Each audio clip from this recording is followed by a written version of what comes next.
The groan was a collective, physical thing that rolled through Mr. Henderson's third-period history class like a wave of nausea.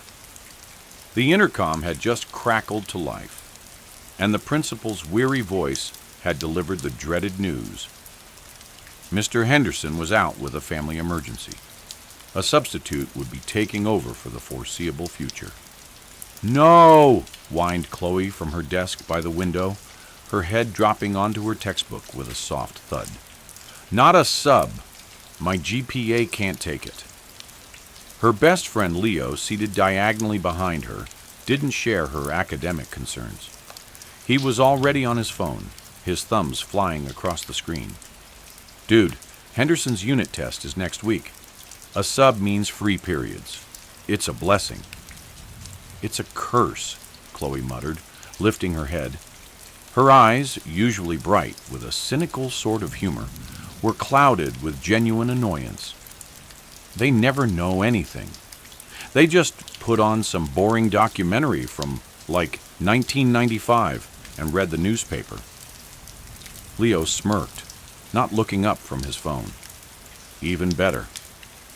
The final bell of the day rang, a shrill electric scream that signaled escape. As they shuffled into the crowded hallway, a sea of backpacks and hormonal angst, Leo nudged Chloe. "Hey, check this out." He held up his phone. The screen showed a local news website. The headline was stark and clinical. "Maple Creek Killer Strikes Again. Fourth Body Found in State Park." Chloe skimmed the article. The details were sparse, the police predictably tight-lipped. The victims were all in their late 20s to early 40s. No apparent connection. The only thing the articles ever mentioned was a bizarre, unconfirmed detail leaked by an anonymous source. The killer had a habit of taking small personal items, a cheap watch, a single earring, a set of house keys. "Ugh, creepy," Chloe said, handing the phone back. "Why are you reading that right before history? Now I'm going to have nightmares about being hunted by a guy who steals my scrunchie." Leo pocketed his phone, his expression turning uncharacteristically serious. "My dad says the cops are clueless. Thinks it's someone who just blends in. You wouldn't look twice at him." "Well, let's hope he doesn't decide to blend into our school," Chloe said, shouldering her backpack. "I have enough to worry about." They parted ways at the end of the hall, the grim news story already fading, replaced by the more immediate dread of pre-calc homework. The killer was a phantom, a problem for the world outside the brick walls of Maple Creek High. Inside, the biggest monster was tomorrow's pop quiz. The substitute was already in the classroom when they arrived the next morning. He wasn't what they expected. Most subs were elderly retirees who smelled of mothballs, or harried-looking young teachers who couldn't control the class. This man was different. He stood perfectly still at Mr. Henderson's desk, his posture unnervingly erect. He was tall and lean, dressed in a crisp, slightly too formal gray suit. His hair was a flat, neutral brown, parted with a razor-sharp precision on the side. His face was neither old nor young, handsome nor plain. It was a face you would forget seconds after looking away. But his eyes were a pale, watery blue, and they didn't blink nearly enough. As the class settled, a hushed curiosity fell over the room. The man picked up a piece of chalk. His movements were economical, devoid of wasted energy. He wrote 2 words on the board in a flawless architectural script: Mr. Smith. He turned to face them, his hands clasped behind his back. A smile stretched across his face. It was a perfect geometric smile, all straight teeth and taut skin, but it didn't touch his eyes.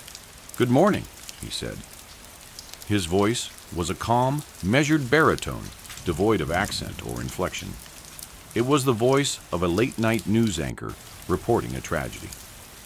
"Mr. Henderson, has left a rather simplistic lesson plan. We will not be following it. A few students perked up. Leo shot Chloe a look that said, "See? Told you it'd be better." "History," Mr. Smith continued, his pale eyes scanning the room, slowly, deliberately, "is not about dates and dead politicians. It is about patterns. It is about the meticulous study of cause and effect." He picked up the attendance sheet. "Let's begin." He started calling names, but it wasn't a routine roll call. He would call a name, wait for the obligatory "here," and then his unblinking gaze would linger for a few seconds too long. He'd tilt his head slightly, as if filing away a piece of information. "Leo Mendez. Here." A slow, appraising stare. Leo shifted uncomfortably in his seat. "Chloe Bennett." "Here," Chloe said, her voice smaller than she intended.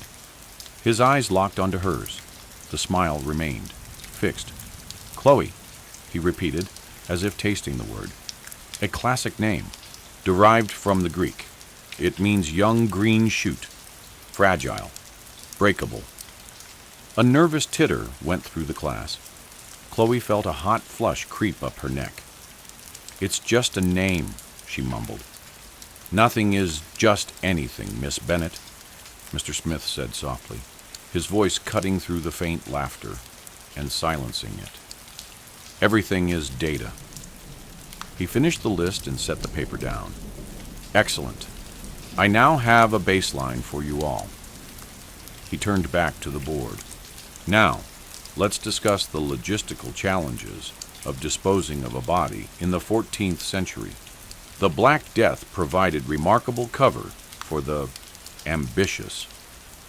The class was utterly silent. He began to lecture, his voice still that same, calm monotone. He spoke about plague pits and lime, about the weight of a human body and the flow of groundwater, with the chilling, detached expertise of a master carpenter discussing dovetail joints. Leo scribbled a note on a corner of his binder and slid it onto Chloe's desk. "This guy is seriously weird." Chloe didn't need to write back. She just nodded, her eyes fixed on Mr. Smith's perfectly still hands. She noticed then, on the pinky finger of his right hand, he wore a simple silver ring. Etched into it was a tiny, precise, geometric pattern. It looked like a maze. Lunch was a council of war. Chloe, Leo, and their friend Maya huddled at their usual table, the cacophony of the cafeteria a welcome blanket of normalcy. "He asked me what my father did for a living," Maya said, stabbing a straw into her juice box. "Like, specifically. Not what does he do, but what is his precise title and the address of his firm.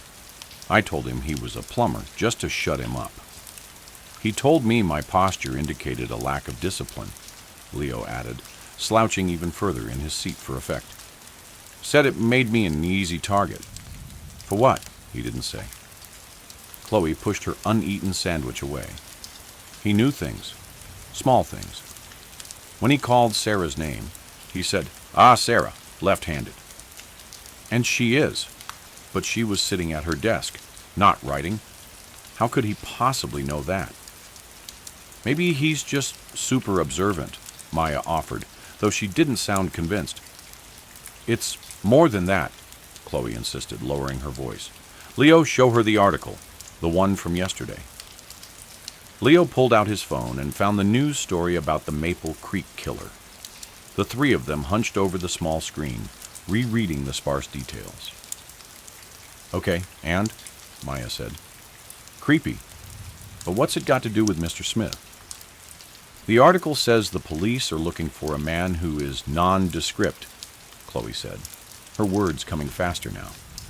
"Blends into his environment. It says he's believed to be highly organized, intelligent, and chillingly calm." She looked from Leo to Maya. "Sound familiar?" Leo's eyes widened. "Whoa, hold on. You're not saying..." And the stuff he was teaching, Chloe pressed on.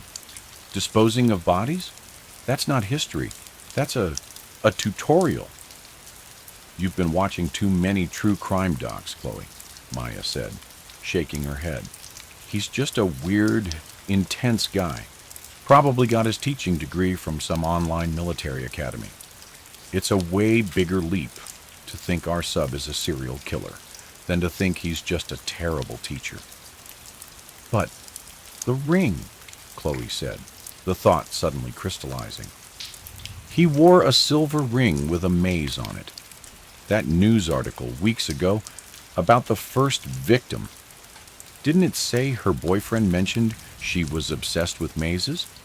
That she'd even gotten a tattoo of one? A heavy silence fell over their table. The noise of the cafeteria seemed to fade into a distant roar. Leo slowly picked up his phone again, his fingers trembling slightly as he began to search for the older article. The bell rang, jolting them. They gathered their things in silence, the carefree mood of lunch Che-Di shattered.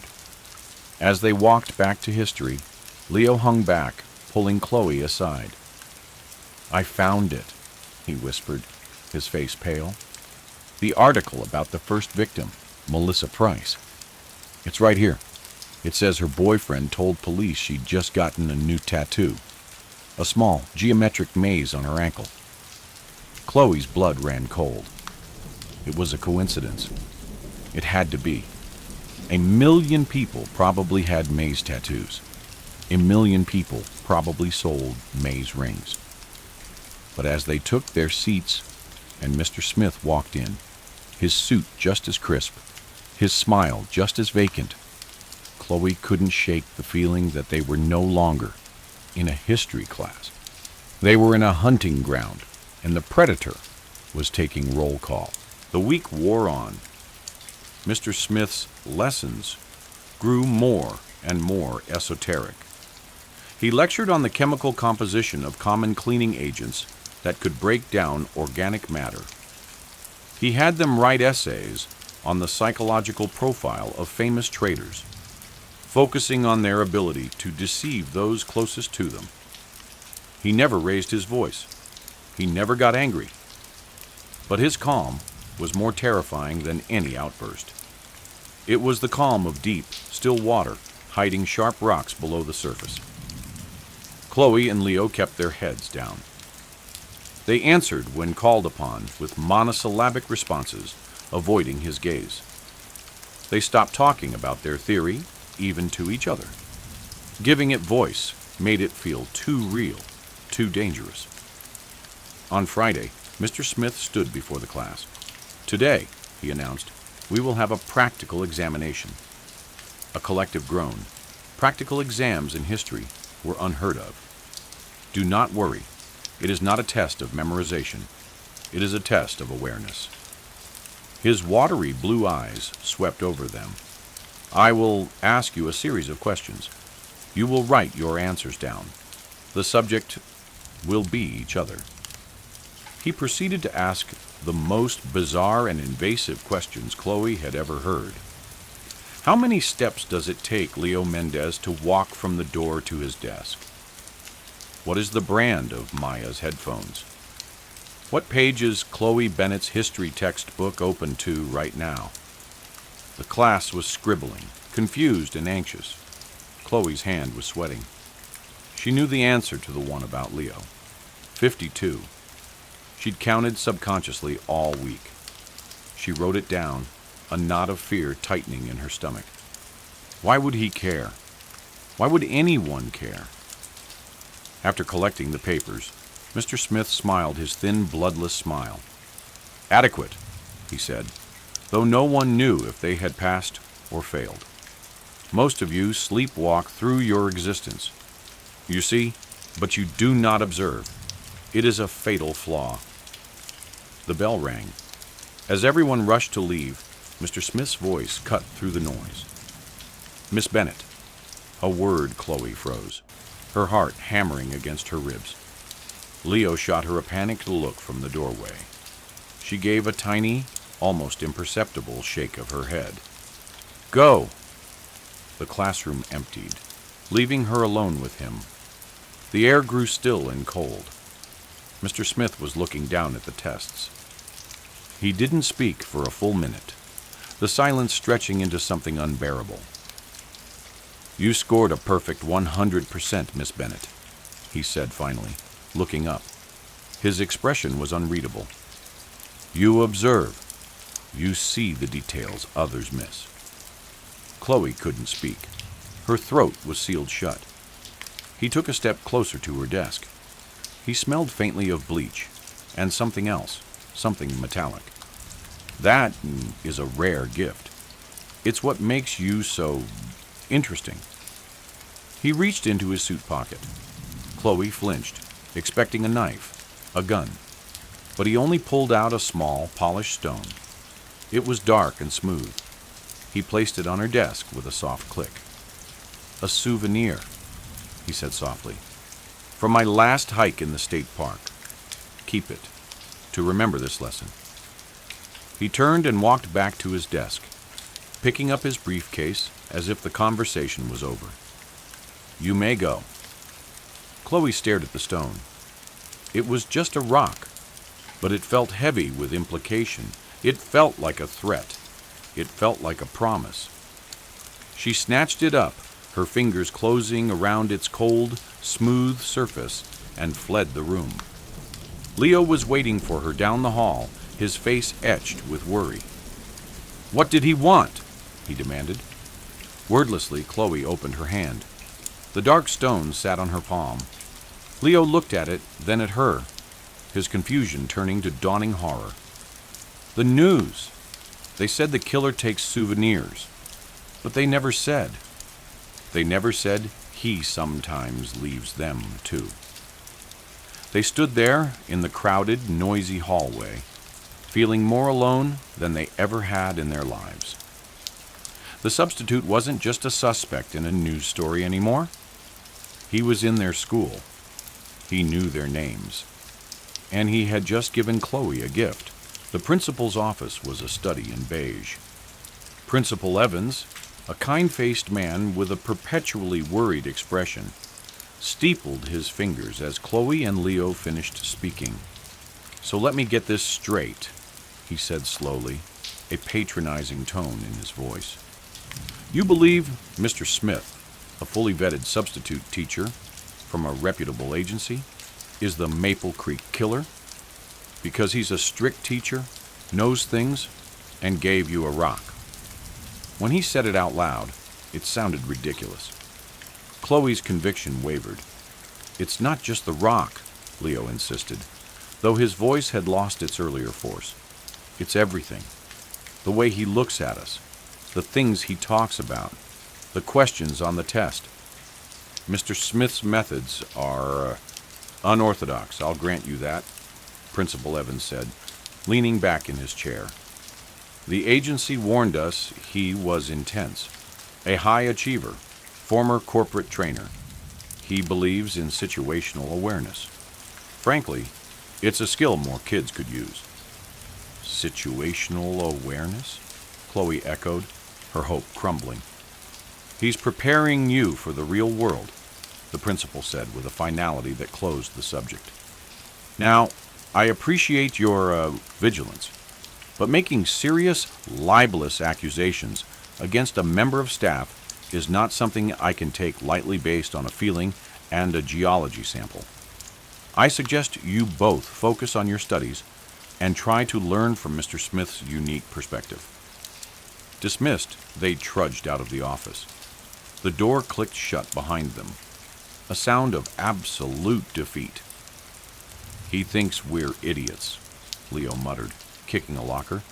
He thinks we're kids, Chloe corrected, her voice hollow. And he's right. We are. Who's going to believe us? They had no proof, just a pattern, a series of dots that they could see but no one else could, a pattern that felt like it was closing in around them. The final bell rang. The school began to empty out, the excitement of the weekend taking over. Chloe had play rehearsal. Leo had detention for a missed assignment. Their usual walk home together was canceled. "Text me when you get home," Chloe said, a new, unspoken fear hanging between them. "You too," Leo replied. She watched him walk away, feeling a profound sense of dread. The pattern wasn't just in the classroom. It was here, in the hallway, in the principal's dismissal, in their separation.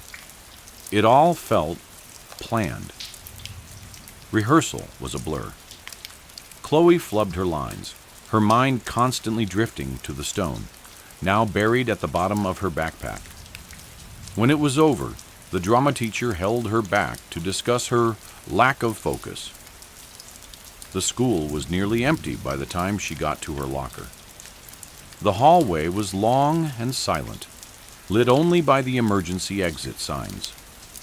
The hum of the fluorescent lights was the only sound. As she spun the combination lock, a shadow fell over her. She didn't need to turn around. She knew. "Working late, Miss Bennett?" Mr. Smith's voice was a soft murmur in the quiet hall. Chloe's hands froze on the lock. Her heart was a frantic bird beating against her ribs. She slowly turned. He was standing there, still in his gray suit, his briefcase in hand. He looked like he had been waiting. He was blocking the most direct path to the front door. "Just, grabbing my stuff," she managed to say, her voice a dry croak. "Of course." He took a step closer. The geometric ring on his finger glinted in the dim light. "I was just doing the same. A teacher's work is never done. So much grading." He took another step. He was close enough now that she could smell that faint, clean scent of bleach again. "You know," he said, his tone conversational, almost friendly, "in all my years of teaching, I've never had a student so perceptive. It's a double-edged sword, perception. It allows you to see the beautiful patterns in the world, but it also allows you to see the terrible ones, the ones most people wisely choose to ignore." Chloe couldn't move. She was trapped between him and the bank of lockers. "The principal called me in today," he continued, his pale eyes fixed on hers. "He said some students had concerns. He laughed about it. I didn't." Another step. The space between them had shrunk to nothing. "It's a pity," he whispered, his voice so low it was almost in her mind. "The truly interesting ones are always the first to raise their hands." He reached out, not for her throat, not with a weapon. He simply reached past her, his arm brushing against her shoulder, and opened the locker next to hers. It was empty, except for a single, forgotten textbook. "Have a good weekend, Miss Bennett," he said, pulling the book out and tucking it under his arm. "Try to get some rest. You look tired." He turned and walked down the hall, his footsteps echoing on the linoleum, until he turned a corner and was gone. Chloe stood there, trembling, her knees weak. She fumbled with her lock, finally yanking her backpack out and slamming the locker shut. She ran past the empty classrooms and out the front doors into the cool evening air, gasping as if she'd been held underwater. She didn't feel safe until she was 3 blocks away, under the warm glow of a street lamp. She pulled out her phone with shaking hands to text Leo. But there, tucked into the corner of her phone case, was a small, neatly folded square of paper. She hadn't put it there. With a dread that turned her bones to ice, she unfolded it. It was a class roster, a list of every student's name. Someone, with a very precise, architectural handwriting, had drawn a single, neat line through her name. And below it, a simple message was written. "I see you too." The U-Haul truck groaned as Daniel reversed into the overgrown driveway, its tires crunching dead leaves beneath him. The Victorian house loomed before him, 3 stories of weathered gray siding, its turret windows staring down like hollow eyes. The realtor's description had called it charmingly rustic, but up close, Daniel could see the truth in the sagging porch and the way the entire structure seemed to list slightly to the left, as if the earth beneath it was slowly giving up its hold. Built in 1892, the realtor's email had boasted. Daniel now understood why the rent was half what it should be. Inside, the air smelled of mildew and something sharper, like copper pennies left in the rain. Daniel set his box of kitchenware down with a thud that echoed through the empty halls. "You're being dramatic," he muttered to himself, running a hand through his sweat-damp hair. "It's just a house."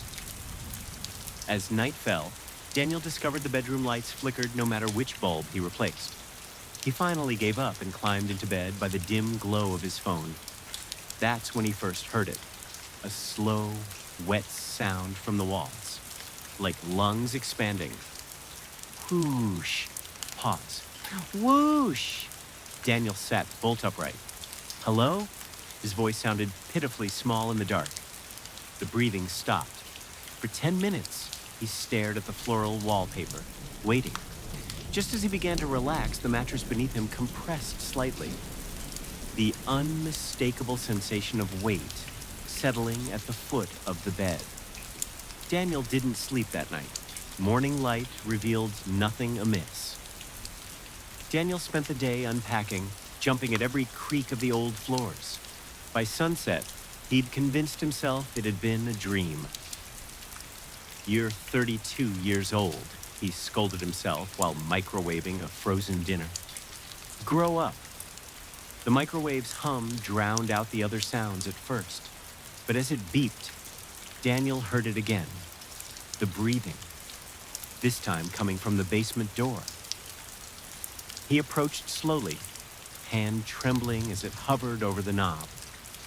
The metal was shockingly cold. Click! The door swung open on its own. Blackness yawned below. The breathing grew louder, accompanied now by a new sound, fingernails dragging across wood. Daniel slammed the door so hard the frame shook. He backed away, colliding with the kitchen counter. That's when he noticed the refrigerator. Overnight, someone, or something, had arranged his sparse groceries into a perfect spiral. At the center sat an egg, cracked open to reveal a fully formed, dead chick inside. The stairs groaned behind him. Daniel didn't turn around. He ran. The librarian's name tag read, Marge. Her smile vanished when Daniel mentioned the address. Holloway Lane? She set down her romance novel with deliberate care. That's the Holloway house. Daniel's coffee suddenly tasted bitter. "What do you mean, the Holloway house?" Marge leaned in, her perfume overpowering the scent of old books. The original owner, Elias Holloway, was eccentric, built secret passages throughout. After he died in 1923, tenants reported. She lowered her voice. Presences. The last family left in the middle of the night in 1987. Left everything behind. Daniel's fingers tightened around his cup. How many owners since then? 12. Marge's eyes flicked to the ceiling. 11 disappearances. The microfilm revealed more. Newspaper clippings showed police reports, missing persons notices. The most chilling was a 1976 interview with a fleeing tenant. It watches you sleep. It learns. And when it's ready, it takes your shape. Daniel barely noticed the walk home. The setting sun painted the house red, like a wound against the sky. As he reached the porch, the front door swung open by itself. A voice from inside whispered, "Welcome back, Daniel," in exactly his tone. The flashlight beam trembled as Daniel descended the basement steps. Each creak sounded like a scream in the silence. The air grew thicker with every step until breathing felt like sucking cotton. The beam illuminated something against the far wall, a chair, and in it, Daniel's stomach lurched. A life-size doll made of wax sat slumped in the chair, its face a crude imitation of human features. But as the light hit it, the eyelids twitched. Whoosh! The breathing came from directly behind him. Daniel spun, flashlight flying. It clattered to the floor, rolling to illuminate himself. A perfect duplicate stood inches away, its smile stretching too wide. "You finally came down," it said in its voice. "We've been waiting." The flashlight died. In the dark, cold fingers closed around Daniel's wrist. Daniel woke in his bed. Sunlight streamed through the curtains. 3 days had passed. The house looked pristine. His missing boxes were unpacked. Clothes hung neatly in the closet.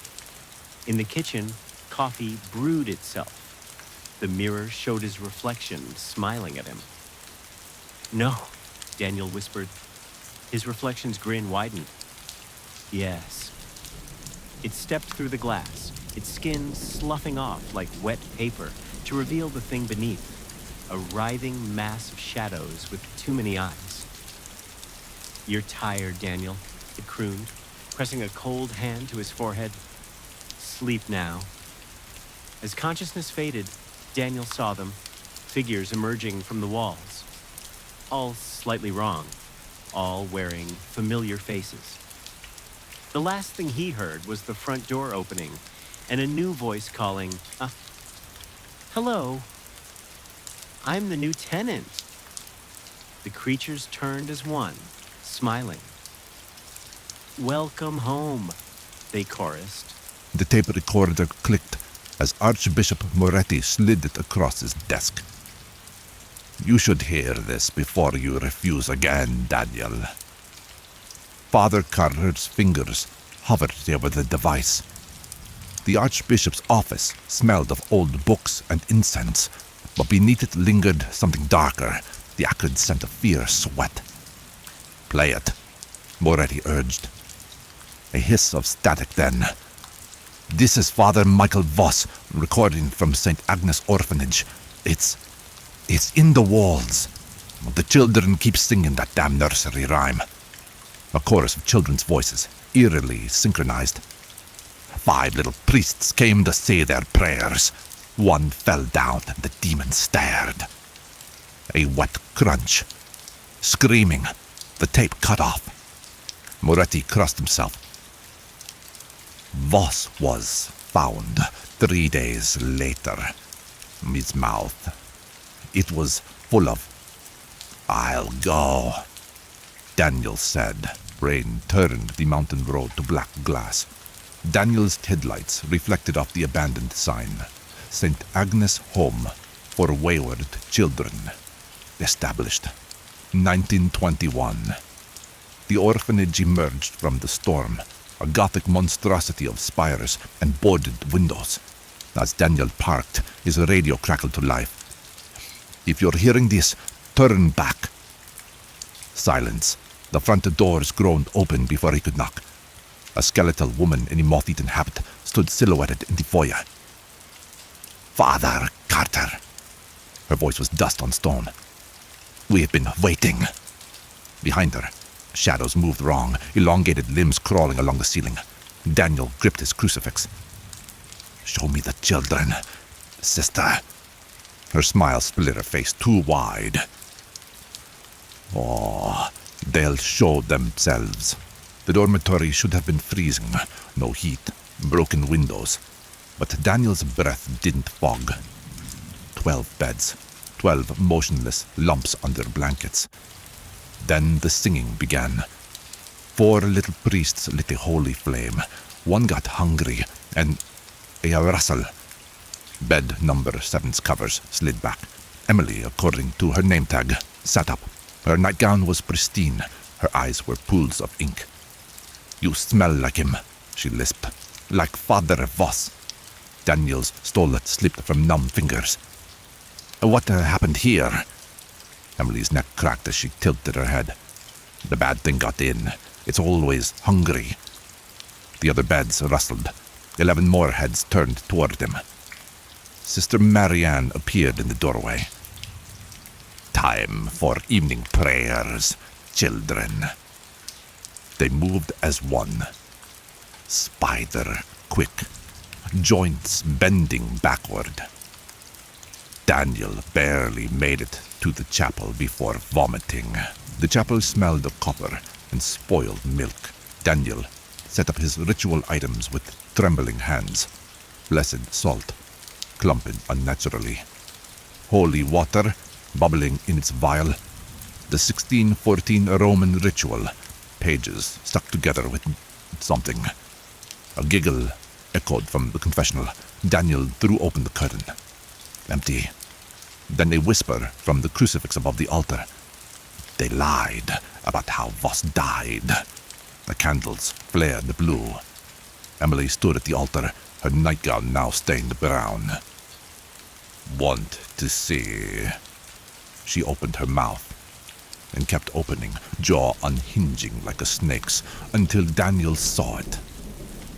Father Voss's crucifix lodged deep in her throat. Daniel awoke chained to a radiator in the basement. Rusted tools hung from the ceiling. Meat hooks, bone saws, things the orphanage should never have needed, Esther. Marianne stirred a blackened pot over a dead fire. We tried starving it out first. Who? Daniel's wrists bled against the cuffs. The thing wearing Sister Abigail. She ladled the viscous broth. It started with the night terrors, then the sleepwalking, then... A shadow detached from the wall, a nun-shaped thing with too many joints. Its wimple hid where its face should be. Daniel strained against his bonds. You're feeding it children. Not children. Marianne smiled sadly. Just what's left after it takes them. The basement door creaked open. 12 pairs of bare feet descended. Emily licked her lips. We are so hungry, Father. They dragged Daniel to the chapel. The children had painted the walls with their own waste, inverted crosses, the Leviathan symbol, and over the altar. We were here. First, Sister Abigail's true form unfolded from the rafters, a tangle of nuns' habits and grasping limbs, its face a screaming hole. Daniel began to write, Exorcisamuste, omnis immundus spiritus. Emily vomited a live rat onto the altar. Per deum vivum. The stained glass shattered inward. Black rain poured through. Imperet tibi majestas Christi. Sister Abigail's many hands seized his head. Daniel's last sight before the darkness took him was the children, their mouths splitting ear to ear as they chanted. No little priest left to say their prayers. The young priest adjusted his collar as he approached the saint. Agnes. The letter in his pocket bore Daniel's signature, though the archbishop swore Carter had died months ago. The doors swung open. A handsome priest with salt and pepper hair stood in the foyer. Father Reed, come in. As they walked the halls, Reed noticed oddities, the way the children's eyes reflected light like cats, how their laughter echoed just a second too long. Daniel paused at the chapel doors. Before we begin, have you heard the children's favorite song? From the darkness came a whisper. One little priest came to say his prayers. Daniel smiled. His teeth were very white. The demon smiled, and the door slammed shut. The storm had raged for 3 days, trapping the Miller siblings inside their new 2-big house at the end of Cravenwood Lane. For Liam, 16 and bored, the move from the city to this sleepy, rain-sodden town was a special kind of torture. For Maya, 13 and sharp-eyed, the house was a labyrinth of mysteries, each creak and groan a question waiting to be answered. It was Maya who found it, of course. While Liam scrolled through his phone, bemoaning the spotty Wi-Fi, she was exploring the one place they'd been forbidden to go, the attic. It's full of asbestos and dead pigeons, Maya. Leave it, their father had said. But his warning was a beacon. She came back down just as the power flickered for the 5th time, her face smudged with dust, her eyes wide with triumph.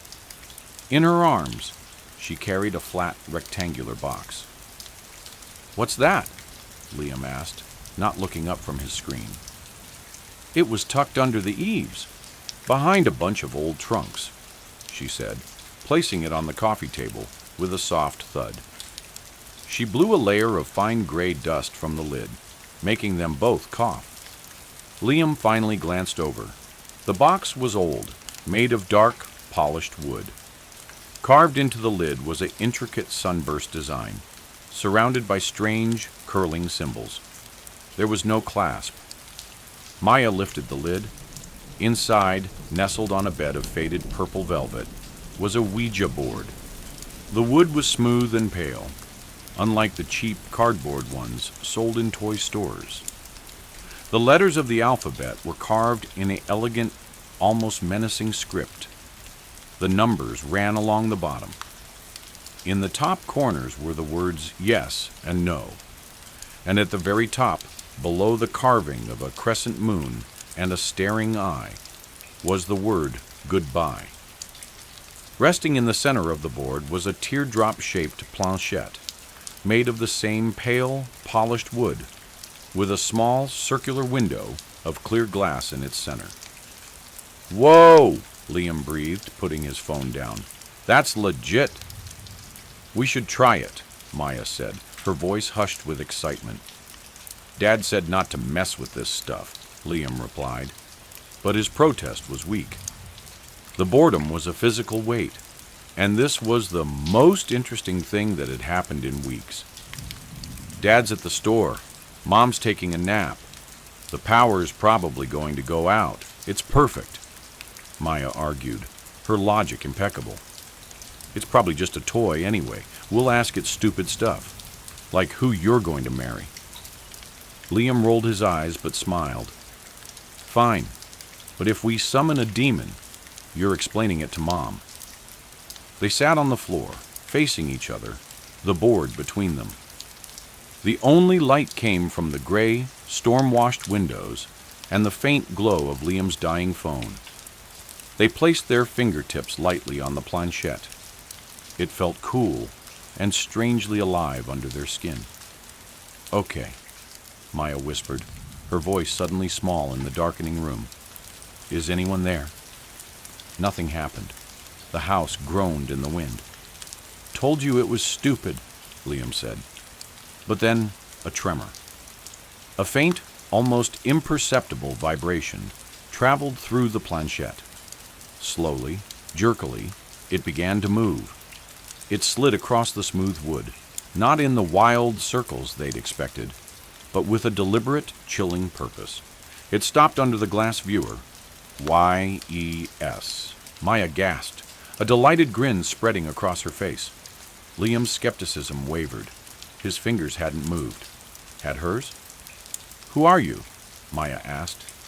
The planchette moved again, faster this time, spelling out a single word, F-R-I-E-N-D. "A friendly ghost," Maya giggled. The planchette did not circle. "Yes." It shot down to no, and stayed there, vibrating slightly. A cold draft snaked through the room, making the hairs on Liam's arms stand up. The temperature had dropped several degrees. "Maybe we should stop," he said, trying to sound casual. "One more question," Maya pleaded. "How did you die?" The planchette took off. It flew across the board, a blur of pale wood, spelling out its answer with frantic, aggressive speed. N-O-T-D-E-A-D. It slammed into the goodbye so hard the board jumped. The planchette flew off and clattered onto the floorboards. Upstairs, a door slammed shut. The overhead light flickered back on, blindingly bright.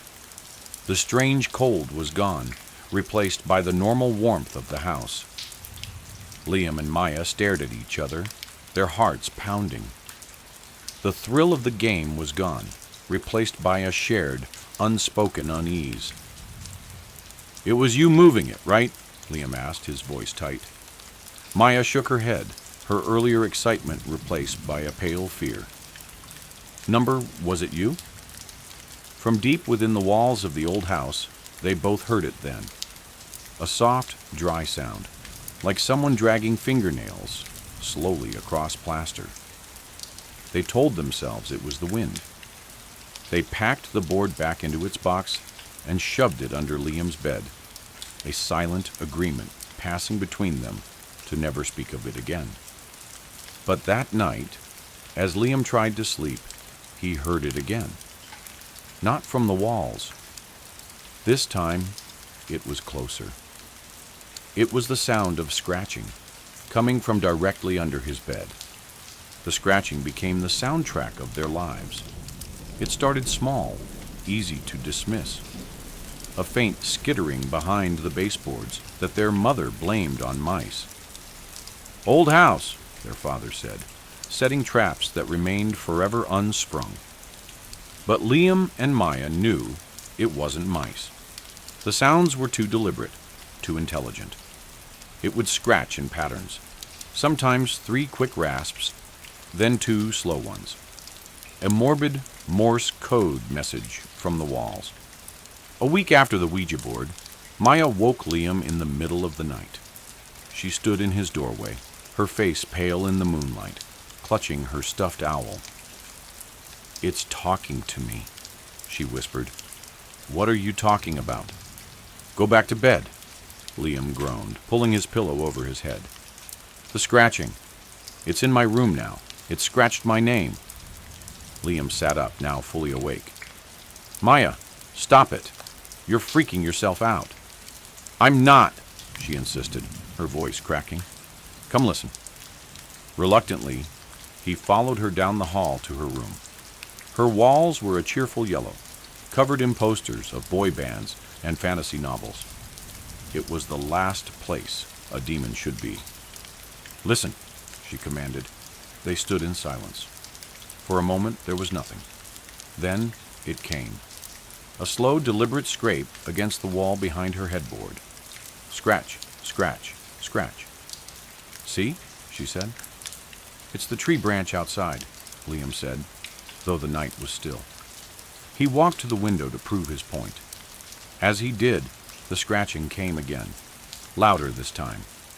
Scratch, scratch, scratch, scratch. It wasn't random. It was a rhythm, a mimicry. It was repeating the pattern he had just walked. 2 steps, a pause, 2 steps. Liam felt a cold knot tighten in his stomach. He grabbed Maya's arm. "Just go sleep on my floor. It's nothing." But he didn't believe it. The next day he took the wooden box from under his bed and carried it to the farthest corner of the attic, hiding it behind the same dusty trunks where Maya had found it. Out of sight, out of mind, he thought. He was wrong. The entity, it seemed, did not appreciate being ignored. That evening, their mother was making spaghetti. She hummed as she stirred the sauce, a large, heavy pot simmering on the stove. Liam was setting the table. Maya was feeding their goldfish. Without warning, the gas stove knob twisted itself to the high position. The blue flame roared, licking up the sides of the pot. "Liam, did you do that?" their mom asked, startled, quickly turning it down. "Do what?" Before she could answer, the kitchen radio crackled to life, blasting static at an ear-splitting volume. As their mom fumbled to turn it off, the cupboard doors under the sink began to bang open and shut, in a violent, rhythmic frenzy. "What in God's name?" their mother whispered, her face ashen. Then, As suddenly as it started, it stopped. The radio went silent. The cupboard doors settled. The only sound was the gentle simmer of the sauce. In the quiet, a new sound emerged. A faint, wet, dragging sound from the hallway, like a soaked towel being pulled across the floor. They all heard it. They all stood frozen, listening as it slid slowly past the kitchen doorway and down the hall toward the bedrooms. It was no longer just in the walls. It was out. The haunting escalated from pranks to presents. Small, valuable things began to disappear. Their father's wedding ring, left on the bathroom sink, vanished.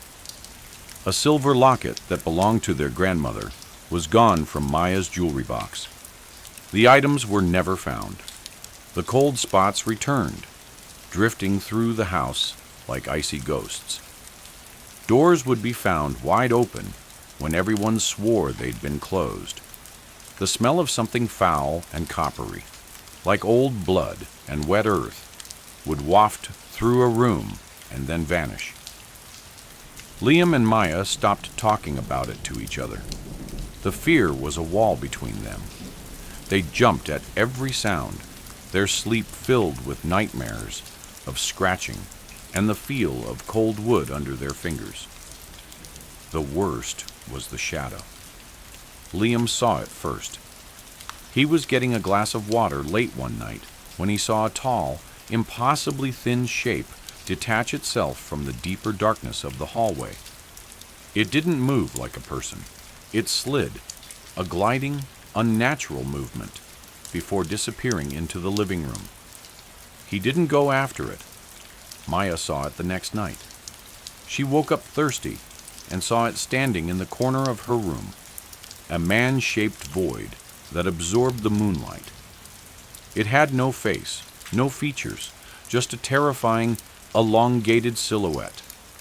It stood there, watching her, until she squeezed her eyes shut. When she opened them minutes later, it was gone, but the feeling of being watched remained.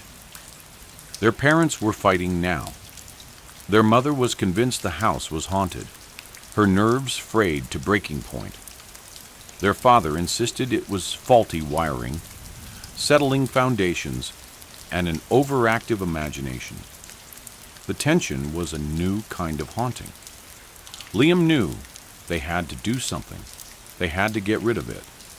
And he knew, with a sinking certainty, that it started with the board. They had invited it in. They had to be the ones to tell it to leave. He found Maya in her room, drawing with headphones on, a futile attempt to block out the world. He tapped her shoulder, making her jump. "We have to use it again," he said, his voice low. Her eyes filled with instant tears. "Number Liam, no.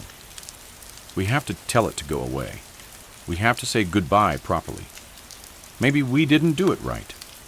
She shook her head violently. "It's angry now. It won't let us." "We have to try," he insisted, a desperation in his voice she'd never heard before. "Before Mom and Dad lose it completely. Before it does something worse."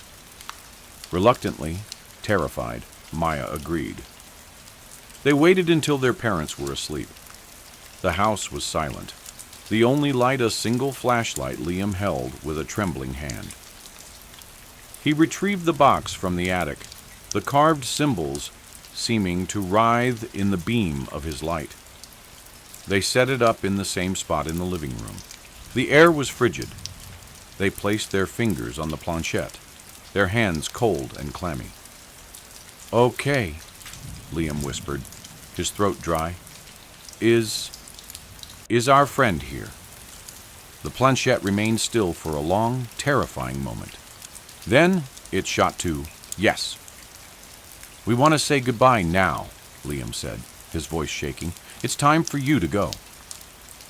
The planchette didn't move to no. It began to spin, slowly at first, then faster and faster, a dizzying whirl atop the board. The glass viewer in the center became a blur. Then it stopped dead. It began to move, spelling out a new word, each movement sharp and angry. S-T-A-Y. "No," Maya whimpered. "Please, just go away. We're sorry we bothered you." The planchette ignored her.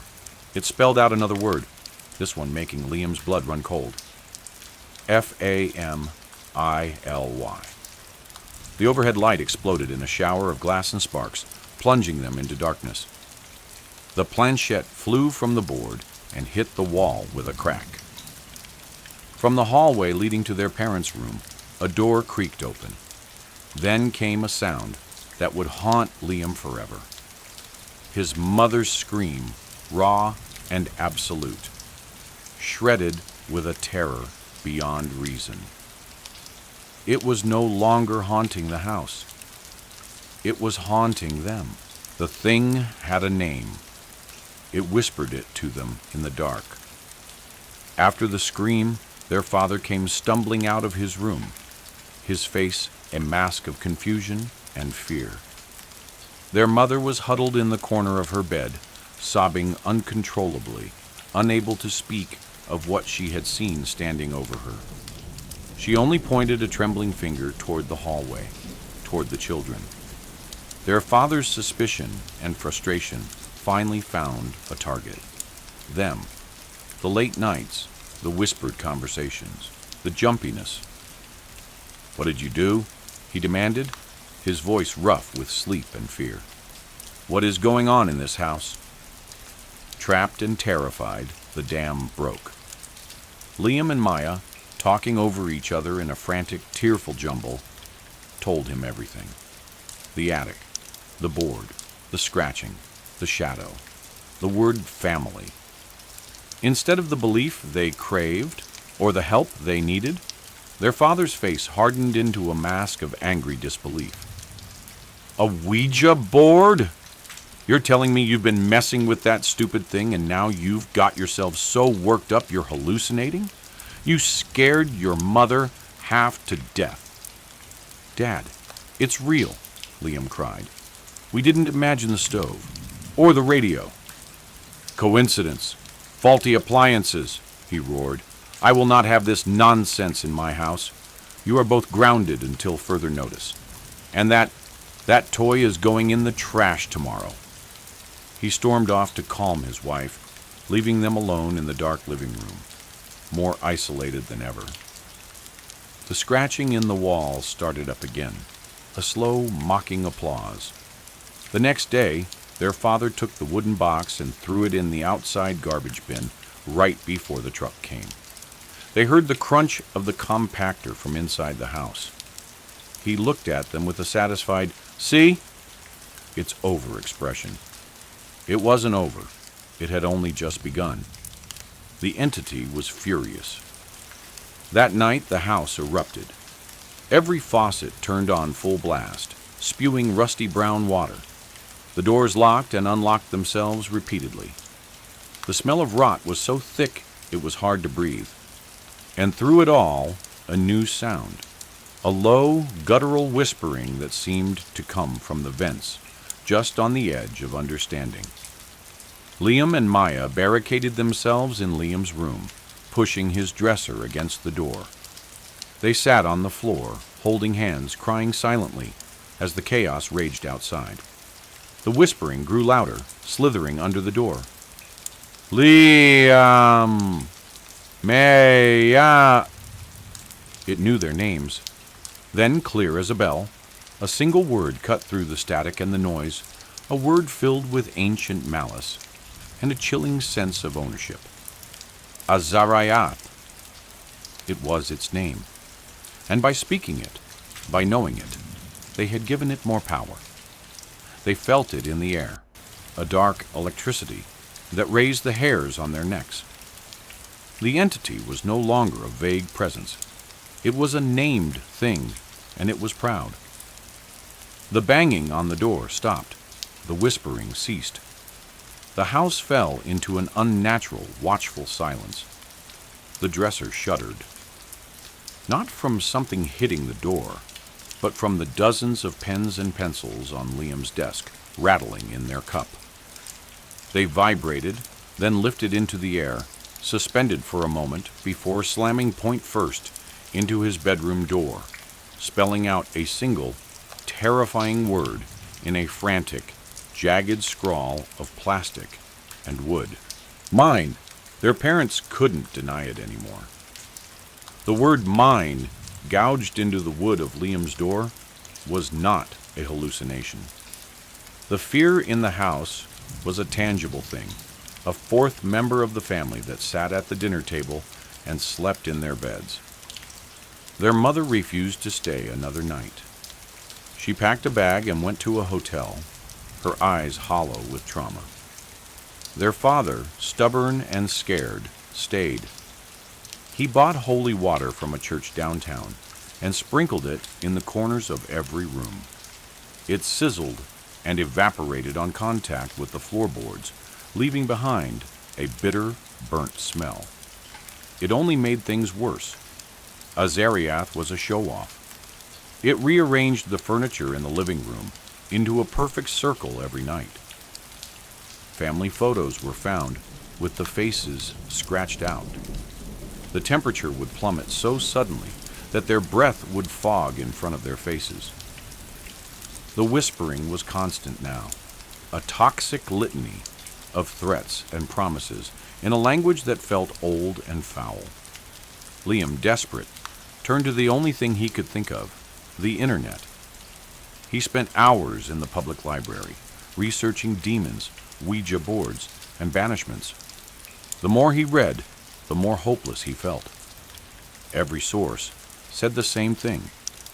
Once a powerful entity has been invited in and named, it is incredibly difficult to remove. It gains a foothold in our reality, a claim on the space and the people it haunts.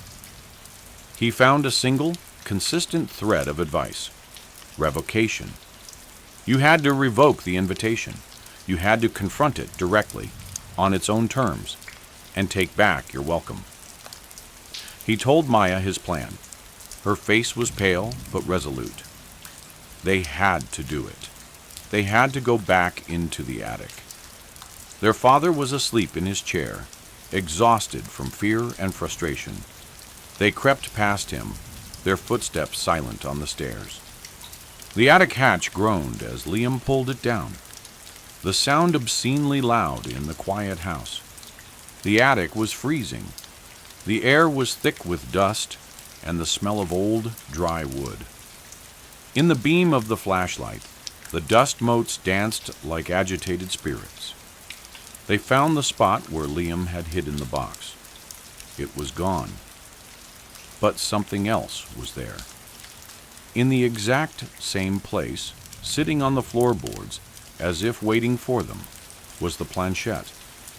The wooden teardrop was cracked down the middle, and the glass viewer was now a smoky, oily black. Liam's heart hammered against his ribs. It was a message, a taunt. You can't get rid of me. Azariath! Liam yelled, his voice echoing in the cramped space. He was terrified, but a desperate anger pushed him forward. We revoke the invitation. You are not welcome here. You have to leave. The silence that followed was heavier than any noise. Then, from the darkest corner of the attic, a voice spoke. It wasn't a whisper. It was a dry, rasping, ancient voice that seemed to be made of dust and decay. It used their names, and the sound was a violation. The invitation was accepted, Liam. The door is open. Maya screamed and pointed. The shadows in the corner were coalescing, pulling together, rising up to form the tall, thin silhouette. The shadow, Azariath. It took a step forward, its form seeming to suck the light from the air. You are my family now, it rasped. We will be together, forever. It lunged. They didn't see it move. One moment it was across the attic. The next a wave of absolute cold and paralyzing dread slammed into them, throwing them backward. They tumbled down the pull-down ladder, crashing onto the hallway floor below. Scrambling to their feet, they saw it, at the top of the stairs. The shadow poured down like black smoke, flowing against gravity, filling the hallway with its oppressive, hateful presence. They ran to their father, shaking him awake. "It's here! It's right here!" Liam screamed. Their father woke up, saw the terror on their faces, and finally saw it. The darkness thickening in the hallway, a cold that wasn't natural, a feeling of pure evil that pressed down on his soul. His rational world shattered.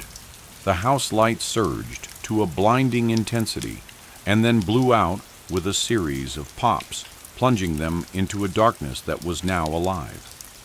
The whispering became a chorus of maddening voices. The scratching was everywhere, in the ceilings, the floors, inside their own heads. They were trapped in the dark with the thing they had called.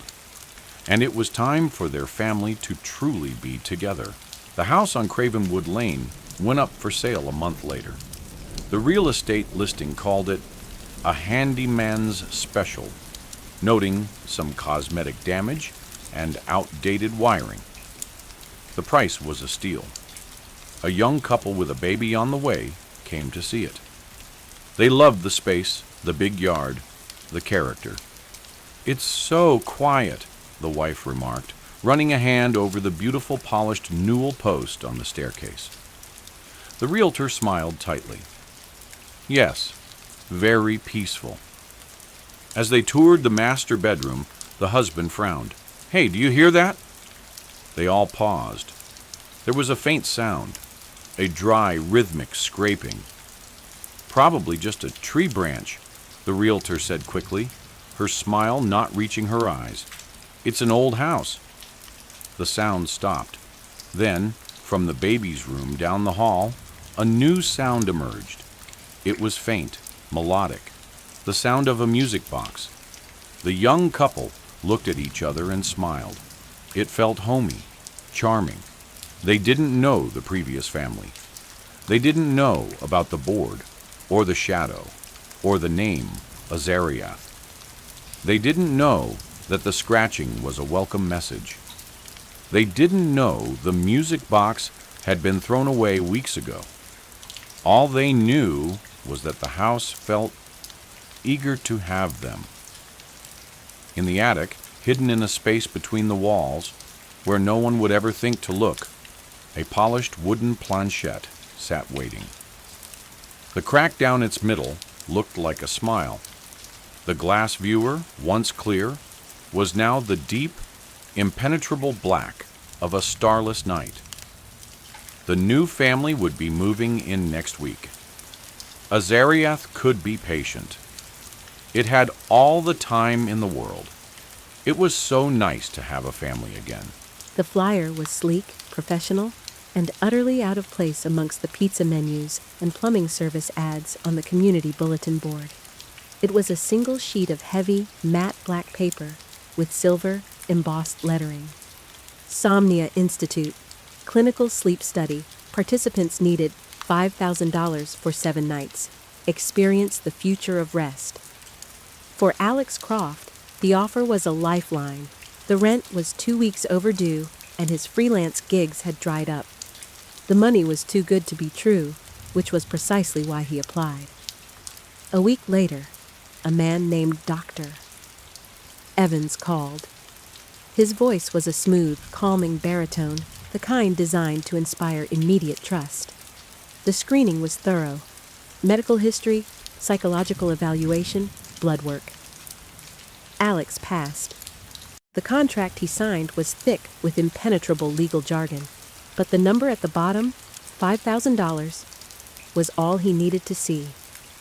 He was instructed to report to the Somnia Institute, a gleaming, minimalist building on the outskirts of the city that looked more like a tech startup than a medical facility. The air inside was cool and smelled of filtered oxygen and lemon verbena.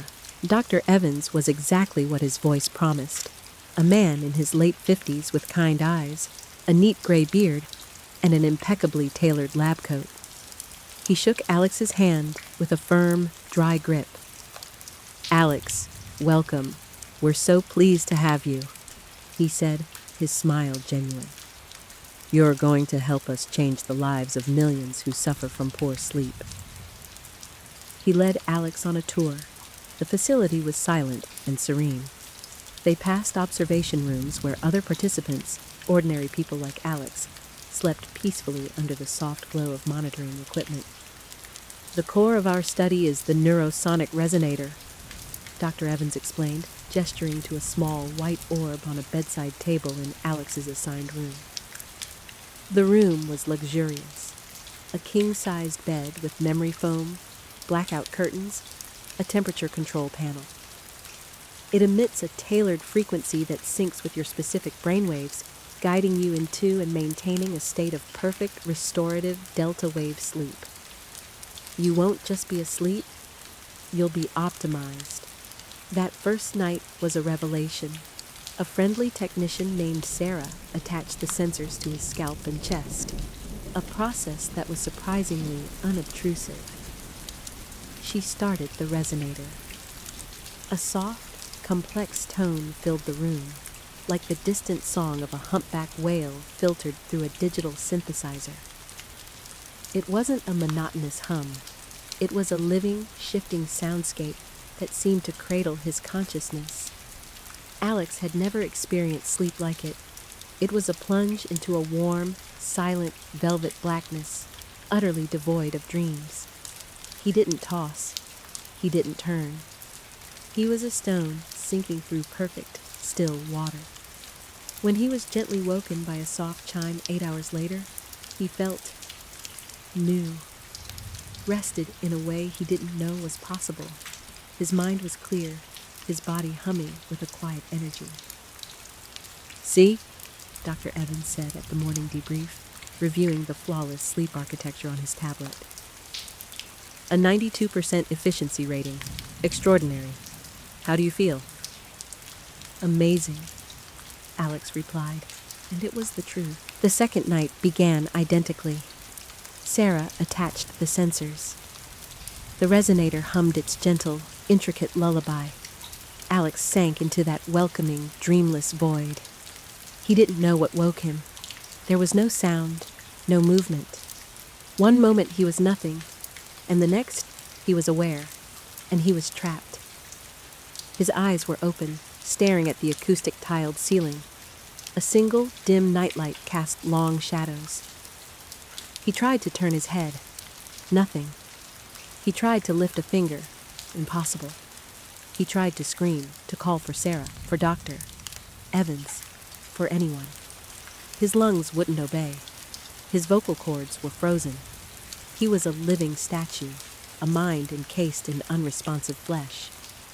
The only things working were his heart, which was beginning to hammer against his ribs, and his terror, which was a white-hot wire through his core.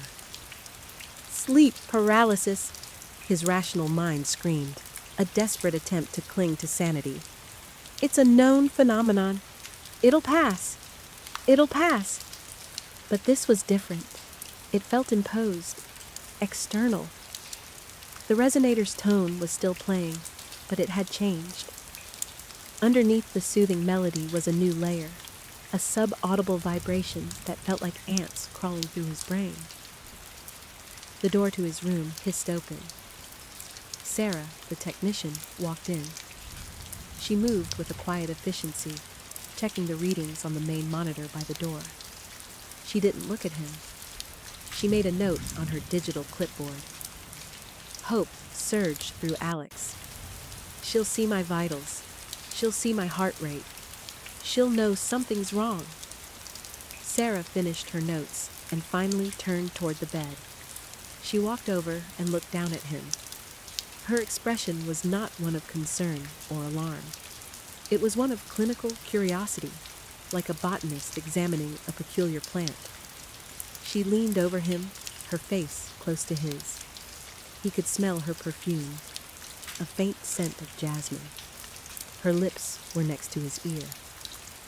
Her whisper was so soft, it was almost a thought, but it cut through the resonator's drone and shattered his world. "Don't worry, Alex. Your vitals are spiking, but that's normal for the first time. This is just the baseline test for parasympathetic override. The real experiment starts tomorrow. She straightened up, gave him a small, professional smile, and walked out. The door hissed shut. The resonator's tone shifted again, deepening. The crawling sensation in his skull intensified, pushing past the terror, past the panic, and forcing him back down into the black, silent water of artificial sleep. His last conscious thought was the horrifying realization that the perfect sleep he'd experienced wasn't the benefit of the study. It was the calibration. He woke to the soft chime. His body was his own again. He gasped, bolting upright in the bed, his hands flying to his chest, his face.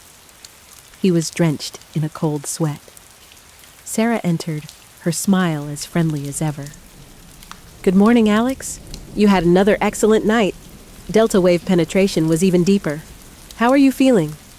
He stared at her, his mouth agape.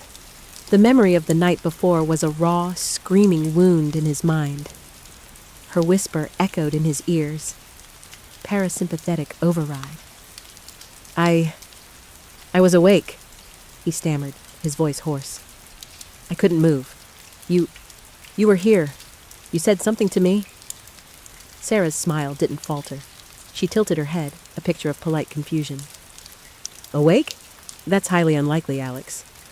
The resonator ensures continuous sleep state maintenance.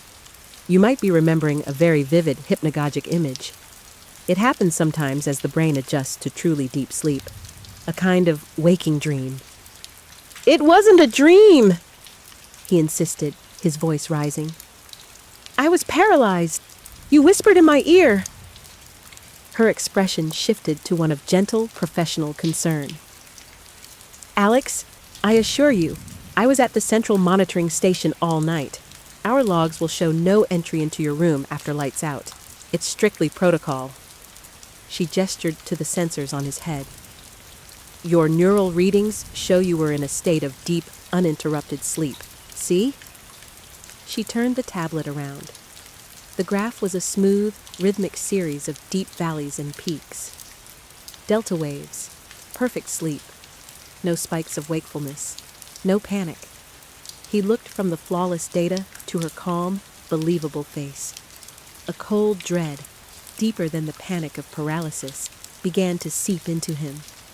They could control what the sensors read. They could control what he experienced. They were gaslighting him with his own biology. Dr. Evans chose that moment to enter, his demeanor radiating warmth and authority. "Alex, Sarah tells me you had a bit of a disorienting experience. Nothing to be concerned about. It's just your conscious mind trying to interpret the novel sensation of pure, dreamless sleep. It can feel alien at first, like a form of sensory deprivation." The two of them were a united front of rational, scientific certainty against his lone, shaky testimony.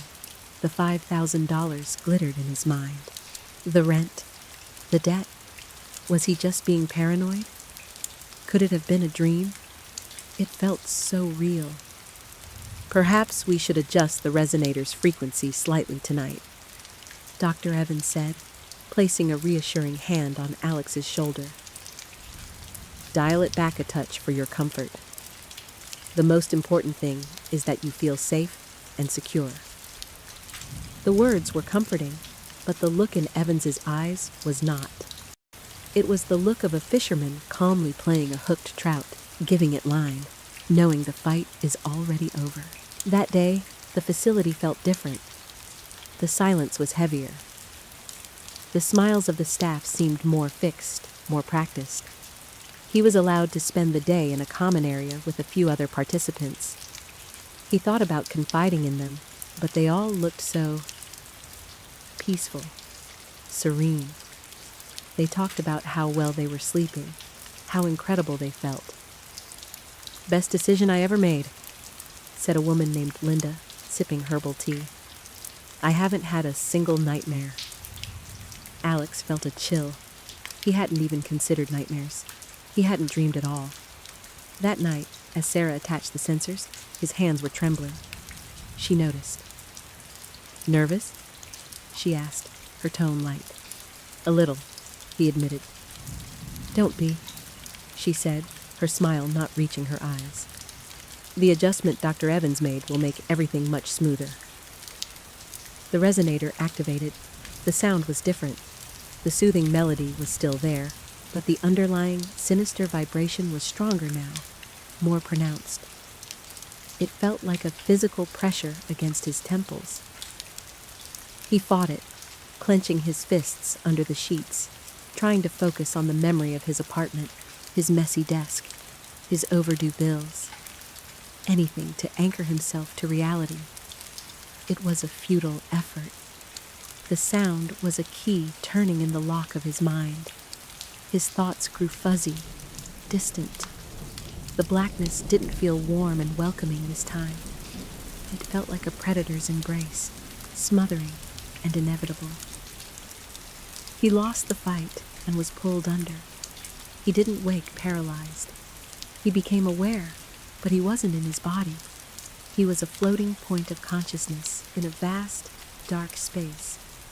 He could still hear the resonator, but now it was giving instructions, not in words, but in pure concepts, implanted directly into his cortex. The body is a vessel. The will is a suggestion. Obedience is peace. A screen of light appeared in the darkness. It was a simple neutral image, a red square. A feeling accompanied it: aversion, danger, wrong. The image changed to a blue circle. The feeling was calm, safety, correct. This simple pairing repeated over and over for what felt like an eternity. The resonator's tone would shift minutely, reinforcing the connection, burning the association into the most primitive, reptilian part of his brain. He wasn't learning it. He was being rewired with it. Then, the test. The red square appeared, a jolt of searing pain, like a white-hot needle behind his eyes, lanced through his floating consciousness. It was agony. The blue circle appeared. The pain vanished, replaced by a wave of artificial chemical bliss so powerful it was terrifying. The lesson was simple, brutal, and absolute. Disobey, red square, and suffer. Obey, blue circle, and be rewarded. He was a rat in a Skinner box, and they were building the maze inside his own skull. The chime woke him. He opened his eyes. He was back in his body. He felt hollowed out, used. The memory of the pain and the forced bliss was a sickening cocktail in his gut. Dr. Evans and Sarah were both there. Evans was holding a tablet. Sarah was holding a small digital display. "Good morning, Alex," Dr. Evans said, his voice brimming with excitement. A truly historic night. The synaptic realignment was a complete success. He didn't ask how Alex felt. It was irrelevant. Sarah held up the display. It was blank. "Now, Alex," Dr. Evans said, his tone shifting to one of command. "Pay attention." The screen lit up, a red square. A wave of nausea and a sharp, threatening headache instantly bloomed behind Alex's eyes. It was a ghost of the previous night's pain, a potent reminder. He flinched. The screen changed. A blue circle. The headache vanished. A warm, soothing feeling washed through him, relaxing his muscles, slowing his heart. It felt good. It felt safe. He let out an involuntary sigh. Dr. Evans beamed. "Excellent. The somatic and emotional response is perfectly locked. Phase 1 is complete." What is Phase 2? Alex asked, his voice trembling, already craving another look at the blue circle. "Why, the application, of course," Dr. Evans said, as if it were the most obvious thing in the world. The benefactors of the Somnia Protocol are very eager to meet their new employees. So receptive, so suggestible, utterly dependable. You'll be given a simple, well-paid job. All you have to do is follow instructions. And you will, Alex. You'll love it. It will make you so happy. He nodded to Sarah. She held up the display again. It showed the blue circle. A smile spread across Alex's face. It was a real smile. He couldn't help it. The warmth filled him, pushing out the fear, the anger, the memories of his old life. The rent, the debt, his freedom. It all seemed so trivial, so stressful. This was better. This was peace. The blue circle was safety. The blue circle was correct. The blue circle was all that mattered. 1 month later, Alex sat at a pristine desk in a quiet, climate-controlled office. He wore a comfortable company-issued jumpsuit. His job was simple: monitor a screen for a specific, complex data pattern. When he saw it, he was to press a large blue button on his console. He never wondered what the button did. He never grew bored. He never talked to his colleagues in identical jumpsuits at identical desks. He simply watched the screen. On the wall in front of him, a large display showed a constant, softly glowing blue circle. He was the most productive, focused, and content employee the company had ever had. He slept perfectly in the company barracks, under the gentle hum of a familiar resonator. He felt safe. He felt useful. He never thought about escaping. The idea never even occurred to him. After all, why would anyone ever want to leave a place that made them feel so happy? Why would anyone want to trade the blissful certainty of the blue circle for the stressful, chaotic nightmare of being free? Sometimes, in the deep, artificial sleep, his old self would scream from a place so buried it was almost extinct. The scream was a memory of a man named Alex, of a flyer on a bulletin board, of a whisper in the dark. But the resonator's tone would gently shift, and the scream would be silenced, smoothed away into the serene, obedient silence of perfect rest. The bedroom was quiet, too quiet. The only sounds were the occasional creak of the house settling and the distant hum of the refrigerator downstairs. Emma lay beneath her thick comforter, scrolling through her phone, the blue glow casting eerie shadows across her face. She had always loved this bed. It was old, passed down from her grandmother, with a wrought iron frame and a mattress that cradled her just right. But tonight, something felt off. A faint rustling made her pause. Emma lowered her phone, listening. The noise came again, a slow, deliberate shifting of fabric, like something sliding between the sheets. Probably just the house, she muttered, though her fingers tightened around her phone. She turned onto her side, facing the window. The curtains were slightly parted, allowing a sliver of moonlight to spill across the floor. Shadows stretched long and thin, shifting with the breeze outside. Then, another sound. This time it was closer, a whisper of movement, as if the blankets were being pulled taut by invisible hands. Emma's breath hitched. She didn't move, didn't dare. It's nothing, she told herself, just your imagination. But then she felt it, a slow, creeping pressure against her calf. Like fingers, too long and too cold, dragging themselves up her leg. Emma gasped, kicking violently. The blankets flew back, revealing nothing. The bed was empty.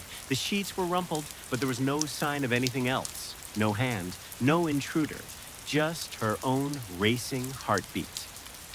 She exhaled shakily, running a hand through her hair. Get a grip, Emma. But as she settled back down, pulling the covers up to her chin, she couldn't shake the feeling that something was still there. Watching, waiting. Sleep didn't come easily. Every time Emma closed her eyes, she imagined the sensation of fingers brushing against her skin.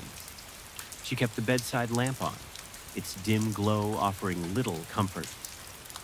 Hours passed. The digital clock on her nightstand blinked 3:17 a.m. That's when she felt the mattress dip behind her. Emma's body went rigid. She wasn't alone. Something had climbed into bed with her. She didn't move, didn't breathe. Her fingers clenched the sheets, knuckles white. A slow, icy breath fanned across the back of her neck. "You're warm," a voice whispered. Emma screamed. She scrambled out of bed, stumbling backward, her legs tangling in the sheets. She crashed onto the floor, her elbow striking the hardwood with a sharp crack. Pain shot up her arm, but she barely registered it. Her eyes were locked on the bed. The blankets were moving, not just shifting, writhing, as if something were burrowing beneath them, slithering toward the edge where she had just been. Emma's breath came in ragged gasps.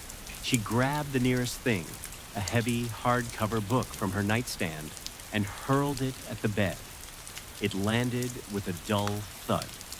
The movement stopped. Silence. Then, a low, guttural laugh echoed through the room.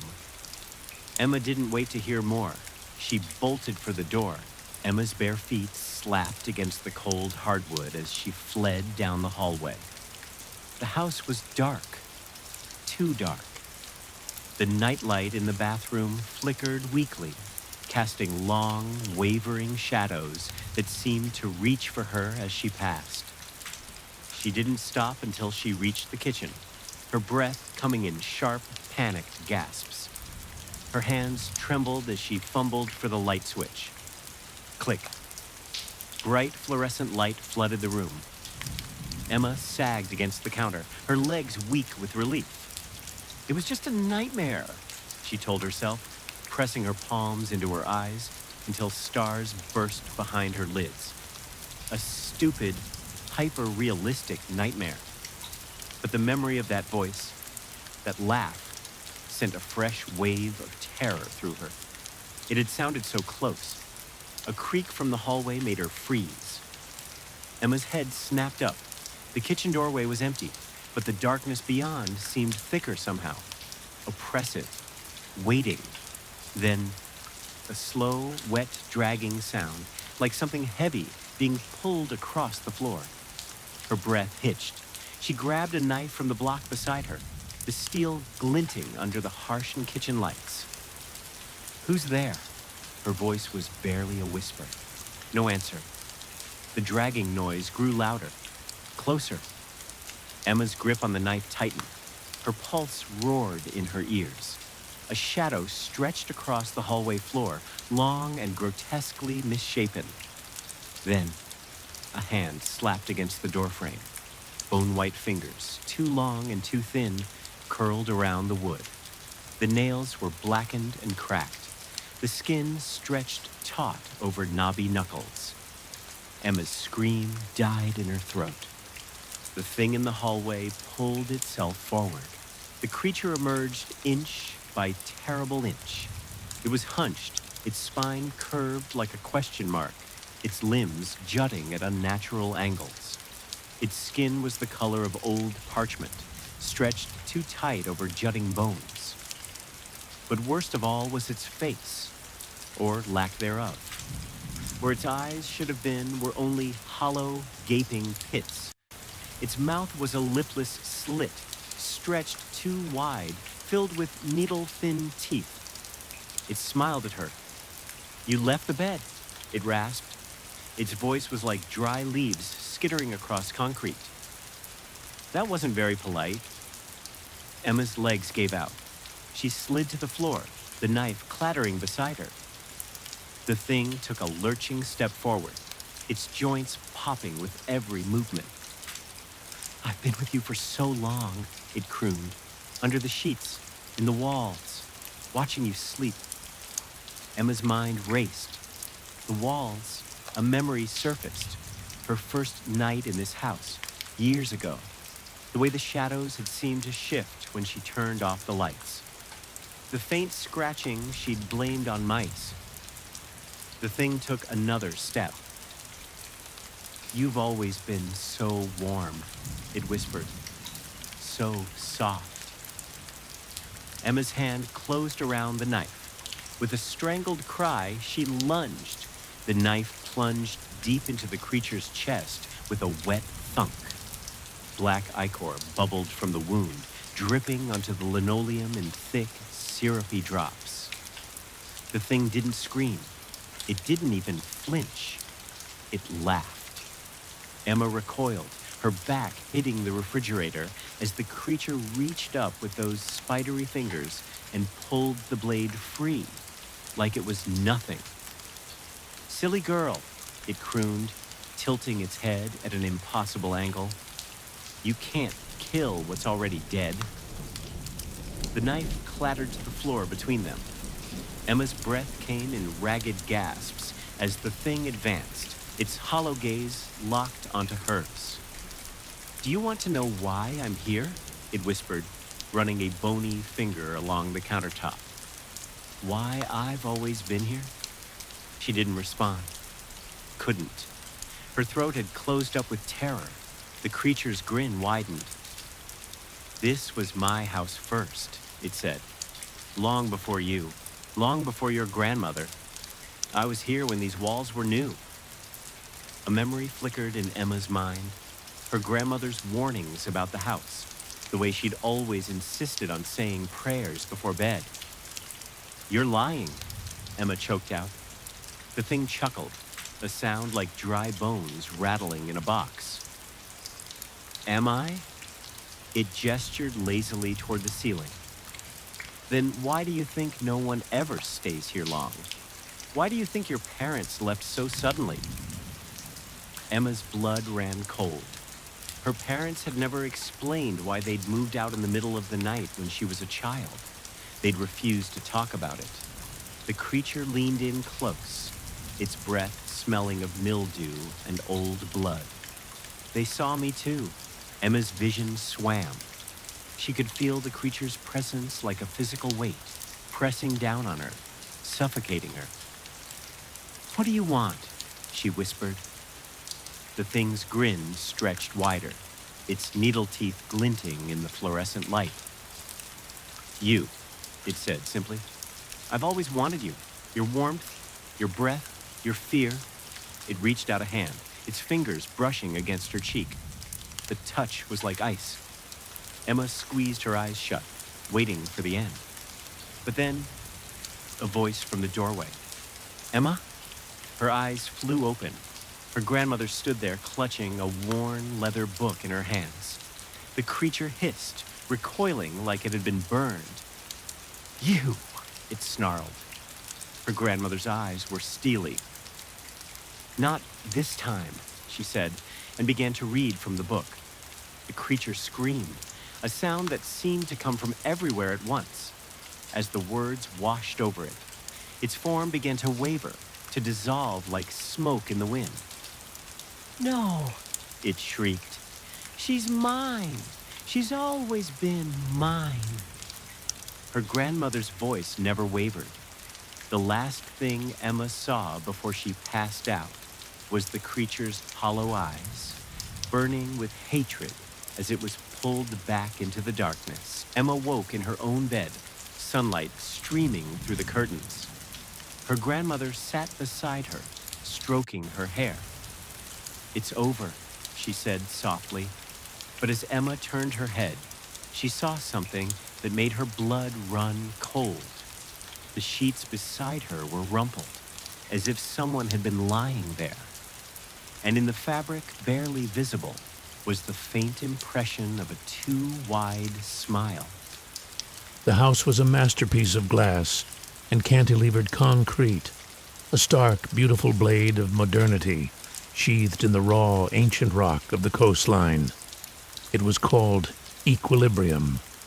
For Ilara and Ben, it was the culmination of a decade of saving and dreaming. A retreat from the city's noise, a silent sanctuary perched on the very edge of the world. The real estate agent had been peculiarly insistent on a 1-year, paid-in-full lease. "The owners are very particular," she'd said. her smile a little too tight. They want tenants who will appreciate the property's unique qualities. They'd signed without another thought. The view of the endless, churning ocean was worth any eccentricity. On their first night, as they uncorked a bottle of wine, Ilara knocked her glass off the coffee table. They both gasped, expecting a shatter, but the glass didn't fall. It drifted, tumbling in a slow, graceful arc, as if through water, before landing on the polished concrete floor with a soft, polite clink.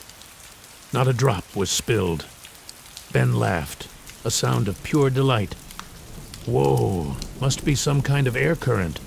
The cliffs, the sea, creates a weird pressure zone. Ilara, a photographer more attuned to the details of light and motion, simply watched, a strange, quiet awe settling in her chest. It's like a dream, she whispered. They didn't know it yet, but the dream was just beginning, and all dreams eventually end with a fall.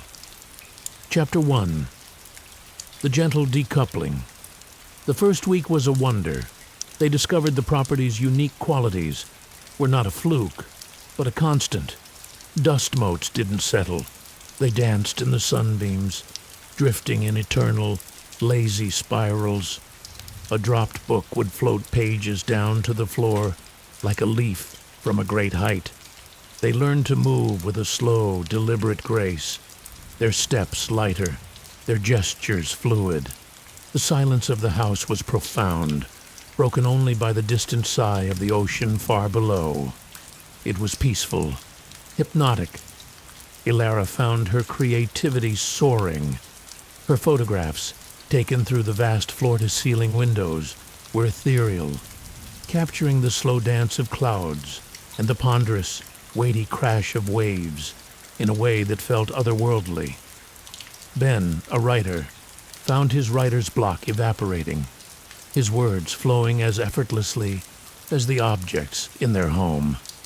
But then, the novelty began to curdle into unease. It was Ben who noticed it first. "Do you feel lighter?" he asked one morning, pouring coffee. The stream from the carafe arced beautifully, but seemed to take a fraction of a second too long to hit the mug.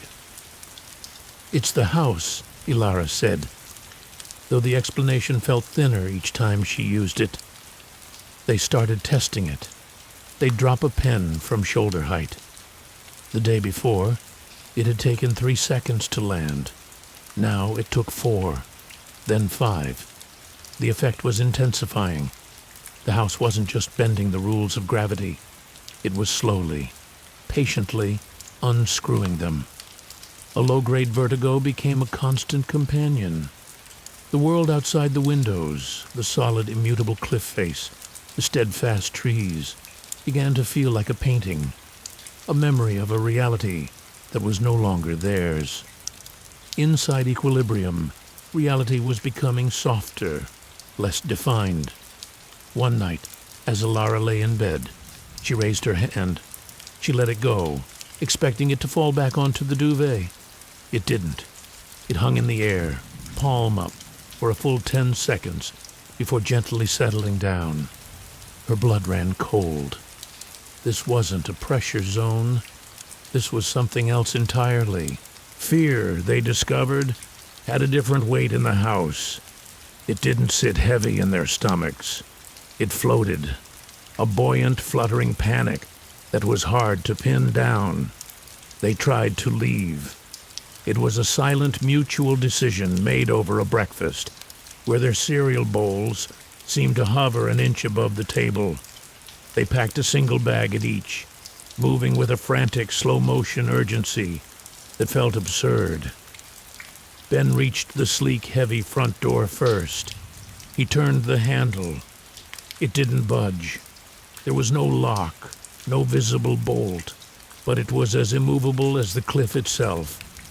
He pulled harder, his feet beginning to lift off the floor with the effort.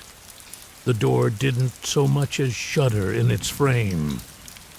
Ilara tried the windows. The elegant top-hung casements refused to pivot. They were not stuck. They were simply definitively closed.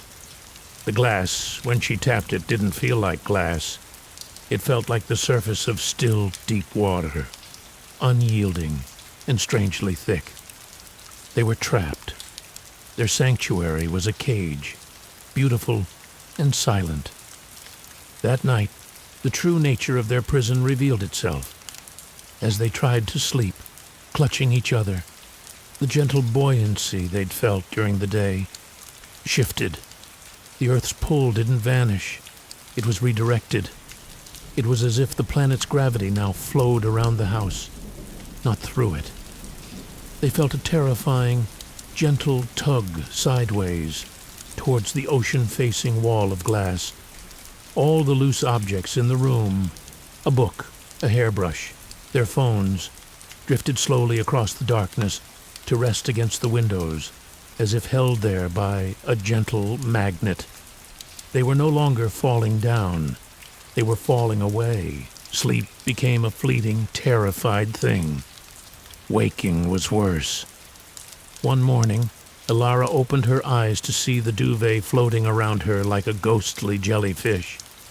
Ben was beside her, suspended a full 6 inches above the mattress, his body perfectly aligned in the sleep of the dead. She screamed, but the sound was thin, swallowed by the immense, soundproof silence of the house.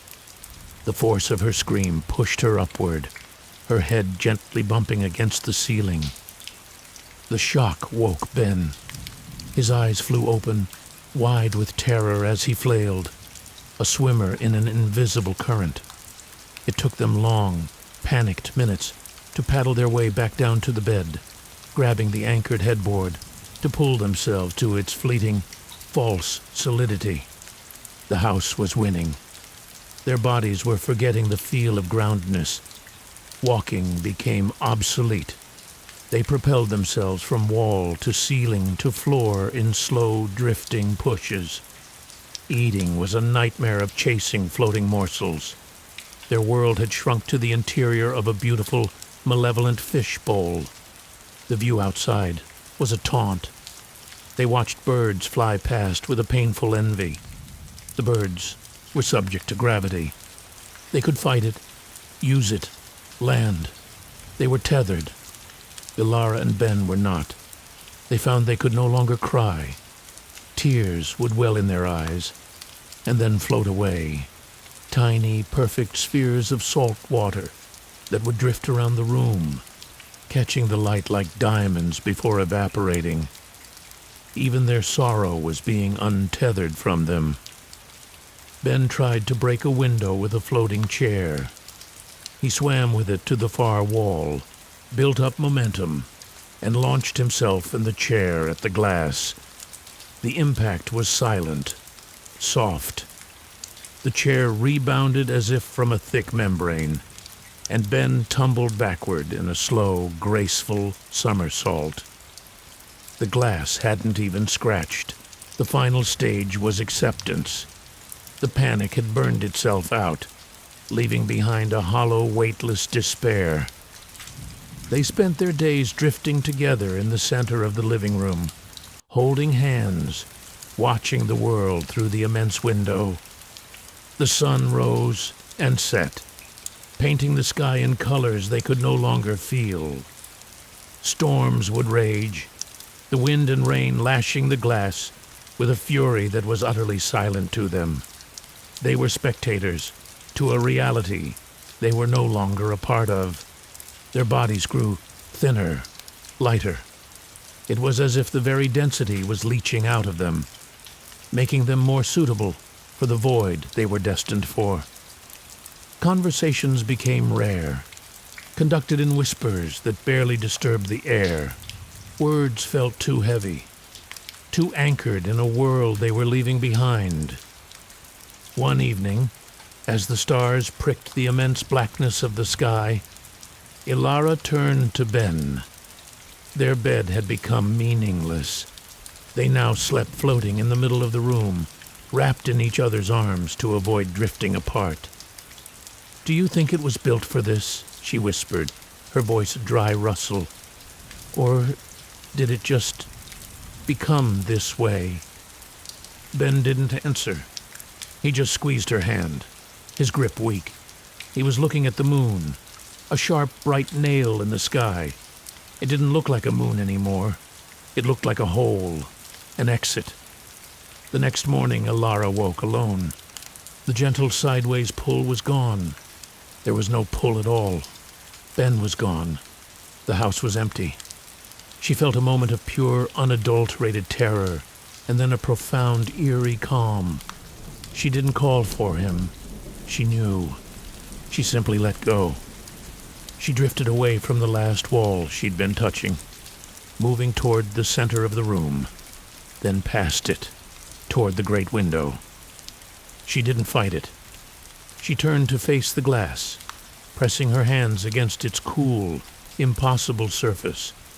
The world outside was breathtakingly clear, and then the window wasn't there anymore. There was no shatter, no transition. It was simply gone. The silence was absolute. The air left her lungs in a final, soft sigh, but there was no sound. There was no cold, no heat. There was only the gentle, inexorable drift. She saw him then, a little ways ahead, a dark shape against the infinite star field. Ben. He was tumbling slowly, peacefully, his limbs floating freely. He was already so far away. Ilara closed her eyes. There was no fear left. There was no thought. There was only the slow, silent, eternal fall away from everything she had ever known, out into the beautiful, airless, endless sky. A year later, a moving van pulled up to equilibrium. A new couple, eager and bright-eyed, stepped out, marveling at the architecture and the stunning view. The real estate agent handed them the keys, her smile practiced and easy. "You'll love it here," she said. "It's so peaceful. It really feels like another world." As they carried their first box inside, the man stumbled on the step. A book slid from the top of the box. Instead of clattering to the ground, it pirouetted gently, spinning in a slow, beautiful arc, before landing soundlessly on the floor. The woman laughed in delight. "Wow, did you see that? Must be some kind of crazy air current from the cliffs." The agent's smile didn't waver. "Yes," she said smoothly. "That must be it." The house on Hemlock Lane didn't just look haunted, it looked angry. Its Victorian frame sagged like a tired old beast, its windows boarded up with planks that resembled clenched teeth.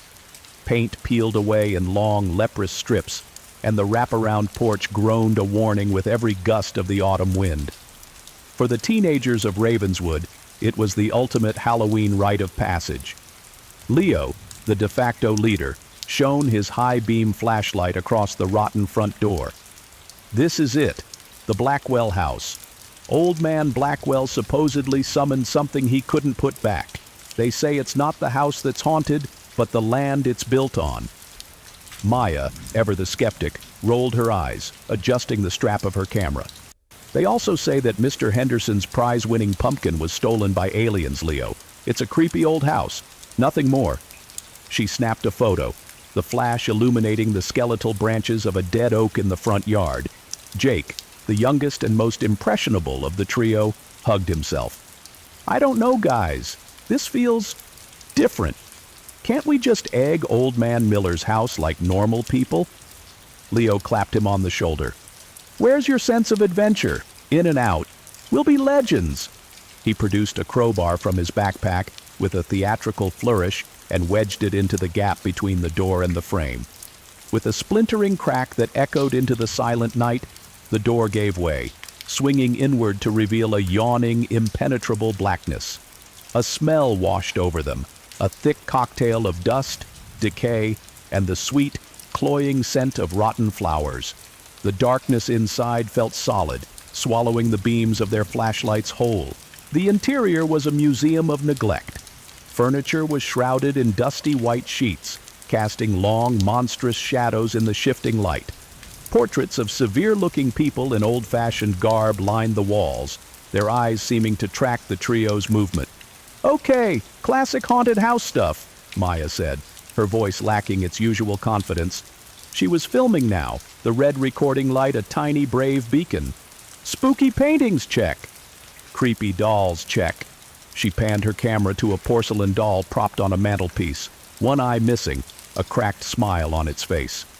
"Let's not touch the dolls," Jake whispered, his voice tight. "They never like it when you touch the dolls." Leo led them into a grand foyer. A wide staircase swept upwards, but half of it had collapsed into a jagged pile of splintered wood and plaster. "This way," he said, pointing his light down a narrow hallway lined with doors. They decided on a simple game. They would each choose a door, open it at the same time, and see what was inside. A stupid, childish dare, made terrifying by the context. "On 3, Leo said, his hand hovering over the tarnished brass knob of the first door. Maya stood at the second. Jake reluctantly took the third. 1. Leo counted. 2. Maya joined in, hefting her camera. Jake just swallowed hard, his hand trembling. 3! Doors creaked open simultaneously. Leo's revealed a study, floor-to-ceiling bookshelves sagging with mildewed volumes. A massive oak desk sat in the center, upon which sat a single, pristine black typewriter. Maya's door opened into a child's nursery. A mobile of stars and moons turned slowly, silently, above a crib, though there was no draft. Jake's door led to a bathroom. The clawfoot tub was filled with dark, murky water. For a moment he thought he saw something pale just beneath the surface. He slammed his door shut with a yelp. "Nothing!" he said too quickly. "Just a gross bathroom." A sound echoed from the study Leo had opened. A sharp, definitive click-clack. They turned. The typewriter was now occupied. A single sheet of paper was rolled into it. On it, typed in perfect black letters, was a message. "The house is hungry. It wants to play. One of you will stay." The air grew cold. The playful fear they'd felt curdled into something real and sharp. "Okay, hilarious," Leo said, his bravado forced. "Very high-tech ghost. Let's get out of here." They turned to leave. The front door, which they had left wide open, was now closed. Not just closed, but sealed. The wood around the frame looked warped and swollen, as if it had grown shut over decades in the few minutes they'd been inside. They were trapped. Panic set in quickly. Leo threw his shoulder against the door, but it didn't budge. Jake frantically tried to pry the boards off a window, but the wood was petrified, hard as iron. "It's just a prank, it has to be," Maya muttered, but her camera was shaking. She kept it raised, a shield between her and the impossible. There has to be another way out, a back door, a cellar. They decided to stick together and search the ground floor. Their flashlights seemed weaker now, the darkness pushing back against them. The floorboards whined underfoot, but other sounds began to layer underneath. A faint, childish giggle from upstairs. The sound of something heavy being dragged across the floor above them. A wet, dripping sound that seemed to follow them from room to room. They found a kitchen. The air was thick with the smell of spoiled meat. Jars of unidentifiable, discolored things lined the shelves. In the center of a large, stained wooden table sat 3 plates. 2 were empty. The third held a single human tooth. Jake let out a strangled cry and backed away, stumbling into a shadowy corner. "I can't do this! I want to go home!" A door they hadn't noticed before stood ajar in the corner. It led down a narrow set of stairs into a deeper blackness. From below, a faint, warm light flickered. A voice, soft and familiar, whispered up to them. "Jake? Jake, are you down here? I found a way out." It was Leo's voice. Leo and Maya, who were across the room, spun around. "Jake, don't!" Leo yelled. But Jake, desperate and terrified, heard only salvation. "Leo! Is that you?" He didn't wait for an answer. He plunged through the doorway and down the stairs. The door slammed shut behind him with a sound like a tomb ceiling. Leo and Maya rushed to it, pulling at the handle, beating on the wood. It was immovable. "Jake!" Leo screamed, his voice cracking. Silence. Then, from the other side of the door, a new sound. The typewriter from the study, impossibly loud now, its keys clacking with frantic, malicious speed. Click, clack, clack, clack, clack. Then, silence again. The house felt different. The presence that had been watching them now felt satisfied. A small meal before the main course. Terror forged a cold, sharp bond between Leo and Maya. Their friendship was stripped down to its bare essentials: survival. "We have to find him," Maya said, her face pale but determined. The camera was still recording, a silent witness. "We can't leave him!" "How?" Leo roared, gesturing at the sealed door. "This place, it's alive, Maya." "It just ate him." "We don't know that," she said, though she didn't believe her own words. There has to be a logic to it. The typewriter, the plates, it's communicating, it's playing a game. We just have to learn the rules. They ventured deeper into the house, toward the ruined staircase. The only way to go was up, climbing carefully over the wreckage of the collapsed steps. The upper hallway was darker, the air thicker. Doors stood open, revealing glimpses of nightmares. A room where the walls seemed to breathe, another where the shadows moved with a life of their own, peeling away from the walls to form tall, thin silhouettes before melting back. They found a bedroom at the end of the hall. Inside, sitting on a neatly made bed, was Jake. He was staring blankly at the wall, unharmed but perfectly still. A single silver key lay in his lap. "Jake!" Maya cried, rushing to him. She shook his shoulder. "Jake, are you okay? What happened?" He blinked slowly, turning to look at her. His eyes were empty, devoid of recognition. "The show is about to start," he said in a flat, monotone voice. "You need to take your seats." Leo grabbed the key. "It's a key! It must be for the front door! Jake, come on! Snap out of it!" He tried to pull his friend up, but Jake was rooted to the spot, a dead weight. "The show is about to start," Jake repeated, his gaze drifting back to the wall. A loud click echoed through the house, followed by the sound of the front door swinging open downstairs. Freedom. It was a trap, and they knew it, but the instinct was too powerful. "We'll carry him," Leo said. They tried, hauling Jake to his feet. He was limp, offering no help. They half-dragged, half-carried him out of the room and toward the top of the stairs. The path down over the debris was treacherous. They were halfway down when the house struck back. The lights, the flashlights and Maya's camera, died at once. The darkness was absolute, a physical thing pressing in on them. The giggling started again, louder, right in their ears. The sound of dragging was directly behind them. Jake suddenly came alive, but not as himself. His eyes wide with a terror that wasn't his own, he screamed, "It's here! Don't let it take me!" His arms flailed, knocking into both of them. Leo lost his balance first, his foot slipping on a broken plank. He cried out as he fell, tumbling down the remaining slope of wrecked staircase into the foyer below. He lay still. Maya, still holding on to Jake, felt his hand clamp onto her wrist with inhuman strength. "You have to watch the show," he hissed, his voice now a guttural rasp. He wasn't trying to get away. He was pulling her back up, toward the second-floor hallway. With a desperate sob, Maya wrenched her arm free, stumbling backward. She fell, rolling down the pile of wood and landing hard next to Leo. She scrambled to her feet, looking up. Jake stood at the top of the stairs, silhouetted against the oppressive darkness of the hallway. He wasn't alone. Tall, shifting shapes pooled around him, holding him. He didn't struggle. He just looked down at her, and for a moment, his own terror was back in his eyes. "Run, Maya," he whispered. Then the shadows consumed him, pulling him back into the blackness. The hallway was empty. Leo was stirring, groaning. Maya helped him up. The front door was still open, a rectangle of cool, fresh night air. It was the most beautiful thing they had ever seen. "We have to go back for him," Leo mumbled, clutching his head. "We can't," Maya cried, pulling him toward the door. "We'll get help.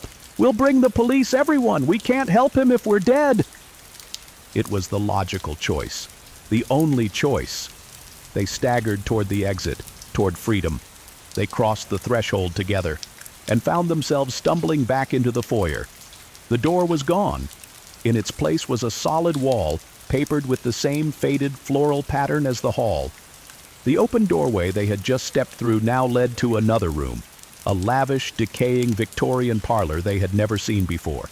In the center of the room were 3 high-backed chairs arranged before a blank wall. Jake was already there, sitting in one of them. He was calm, his hands folded in his lap. He looked like himself again. "Jake!" Leo gasped, rushing toward him. "What happened? How did you—" "You're just in time," Jake said, smiling. It was his smile, but it didn't reach his eyes. They were still the empty, flat eyes from the bedroom. "The show is starting!" The wall in front of them shimmered. It wasn't a wall anymore. It was a window, showing the street outside. They saw their own backs from minutes ago, walking up to the house, laughing. They saw Leo pry the door open. They saw themselves step inside. The scene changed. They saw themselves from above, moving through the rooms like rats in a maze. They saw Jake being pulled into the basement by a shadow that wore Leo's face. They saw every moment of their terror, played back to them from a dozen different angles. It was the house's memory, its highlight reel. The final image faded, leaving the wall blank once more. The 3 of them sat in silence. The hope drained from Leo and Maya, replaced by a cold, absolute certainty. There would be no police. There would be no rescue. They had never really crossed the threshold back into their world. They had simply moved to a different cell. The house had been hungry. It had wanted to play, and now it had a full set of players. The typewriter in the study began to clack again, a slow, steady, eternal rhythm. A new game was about to begin, and they had forever to play it. It began with a spoon. Elias watched it tumble from his wife's hand, a simple, mundane accident over breakfast. But its fall was all wrong. It didn't clatter to the table. It drifted, turning end over end in a lazy, graceful arc that seemed to stretch for 3, maybe 4 seconds before it finally landed with a soft, apologetic tap. Clara blinked. Goodness, Butterfingers. Her speech was normal, but the smile that followed her words seemed to hang on her face a fraction too long, a photograph before the film developed. Elias, a watchmaker by trade, noticed the lad. He noticed the way the steam from his coffee curled upward in languid, syrupy spirals. He noticed the second hand on the cuckoo clock in the hall. It didn't tick-tock. It lurched with a soft, groaning sound between each movement. "Did you hear that?" he asked, his own voice feeling too quick, too sharp for the suddenly thick air. Clara was still smiling. "Hear what, dear?" The moment passed. The world seemed to catch its breath and move on. But Elias felt a cold knot form in his stomach. A master of measuring time, he had just felt it stretch like warm taffy. And he was certain it hadn't snapped all the way back. The town of Gable Green was a postcard of quiet charm, a place where time was supposed to pass gently. Now, it was passing slower than gently. It was congealing. Elias's suspicions grew over the following week. A dropped newspaper took a full 10 seconds to hit the porch floor. Raindrops outside his shop window fell not in streaks, but in individual gleaming beads that hung suspended in the air before finally deciding to plunge. The town's many clock towers, the pride of Gable Green, began to fall out of sync, their chimes arriving later and later, each note a deep, mournful bellow that stretched across the town like a yawn from a stone giant. People's movements became deliberate, dreamlike. A woman across the street would raise her hand in a wave, and Elias could make a cup of tea before her arm finished its ascent. Conversations became impossible. He'd ask a question and have to wait minutes for the first word of a reply to drawl out of his neighbor's mouth in a low, distorted groan that sounded nothing like human language. Panic was a luxury the town could no longer afford. It moved too fast. The few who felt it, like Elias, found their frantic questions and hurried steps were met with slow, confused blinks and expressions of glacial concern. Their fear was an affront to the new, slow rhythm of the world. Clara was changing. Her movements were becoming more fluid, more like a dancer underwater. Her voice, when she used it, was a soft, low hum. Elias, she would say, the two syllables taking a full half-minute to complete. Why, do you rush? He wasn't rushing. He was the only one still moving at a normal speed. He was a frantic hummingbird trapped in a world of sloths. The silence was the worst part. The normal sounds of life, the chatter, the cars, the birds, had all deepened into a near inaudible seismic rumble. The world was being muted. Elias walked through streets that had become a museum exhibit. A boy was frozen mid-kick, a soccer ball hanging an inch from his foot, like a planet caught in a stable orbit.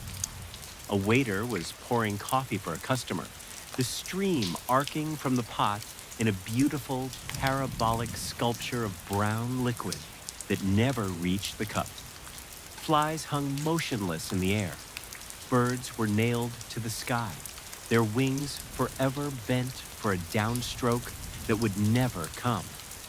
He found Mayor Hemlock standing on the steps of Town Hall, his mouth wide open in the middle of a speech that would never finish, his fist raised against the sky that was no longer listening. The leaves on the trees were still, not a whisper of wind to move them. The wind itself had gotten tired and given up. His home was a tomb. Clara was most often in her armchair by the window, a book open in her lap. Her hand was raised, turning a page. The corner of the paper was bent between her fingers. She had been on the verge of turning it for 2 days. Her chest rose and fell with a breath so slow, he had to watch for an hour to be sure she was still alive.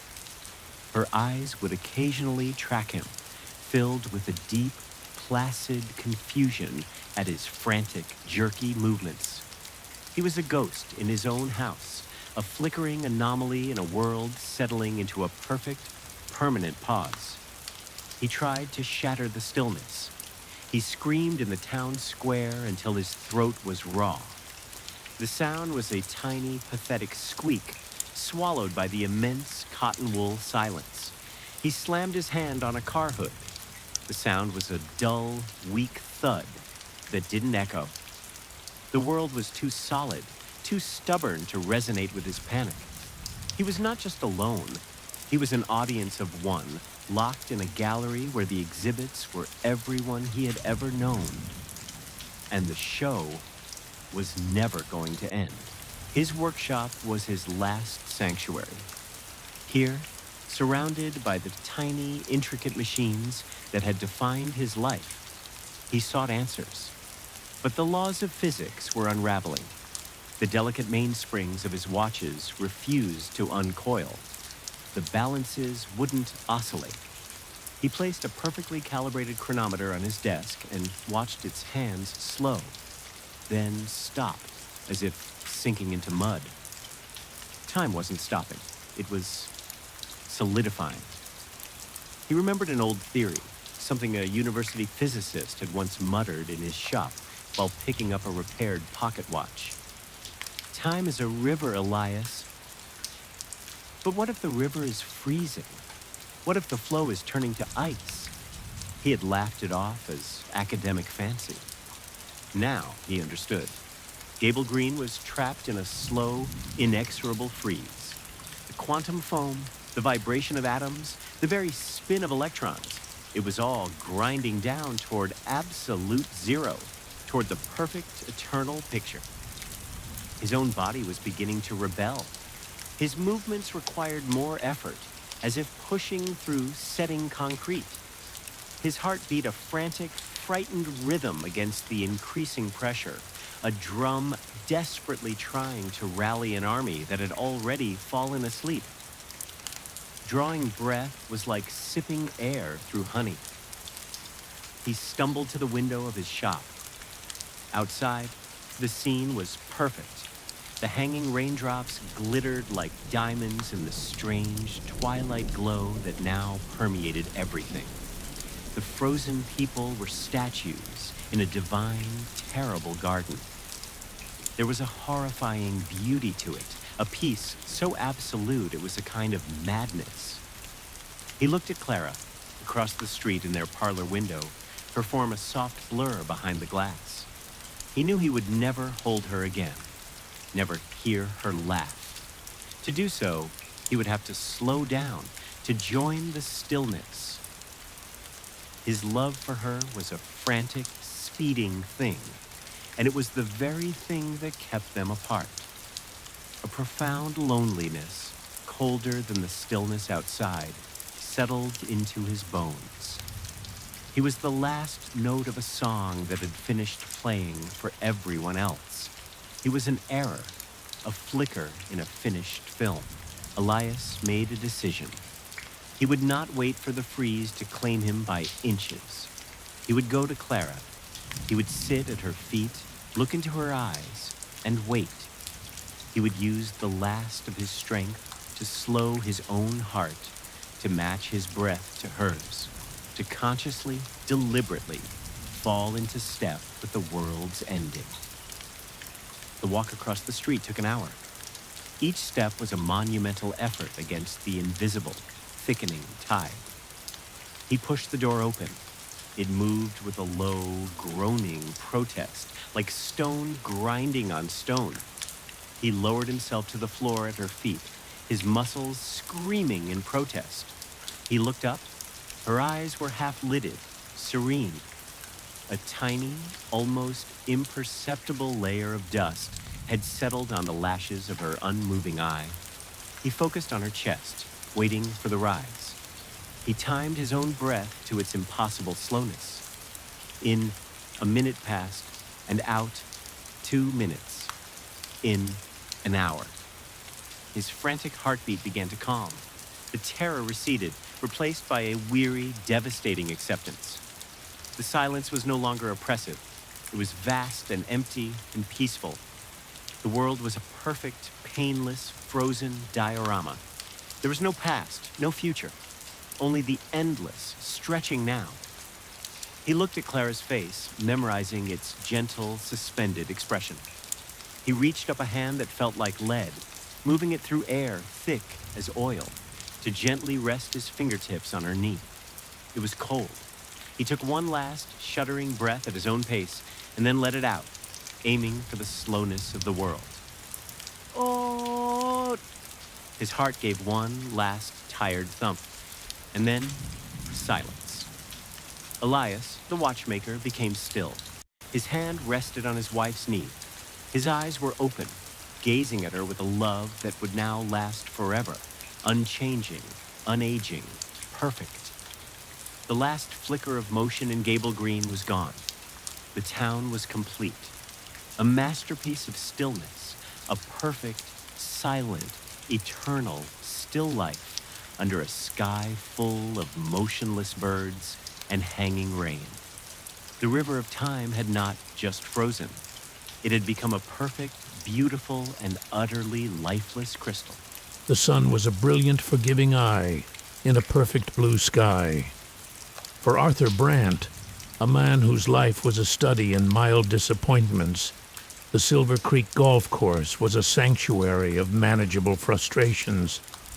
His swing was inconsistent, his putting a tragedy. But here, the stakes were low. On the 13th hole, a long par 5 lined by ancient dense oaks, he shanked his drive spectacularly.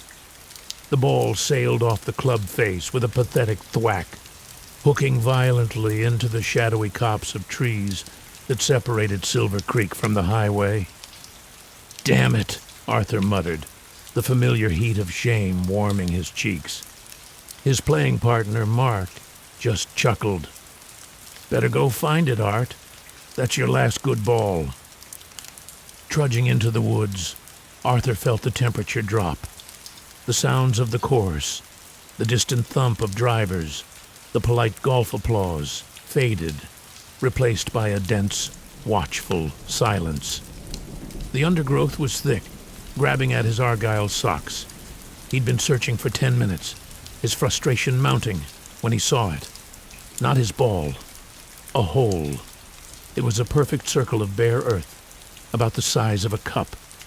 The soil within was a startlingly rich, loamy black, devoid of even a single leaf or twig. It looked tended, yet it was in the middle of nowhere. His golf ball was nowhere in sight. A strange impulse seized him. He reached into his pocket, pulled out a new ball, a shiny white Titleist, and held it over the hole. It felt silly, ritualistic. On a whim, he dropped it. The ball vanished into the darkness without a sound. No thud, no rustle. It was just gone, swallowed whole by the perfect dark circle.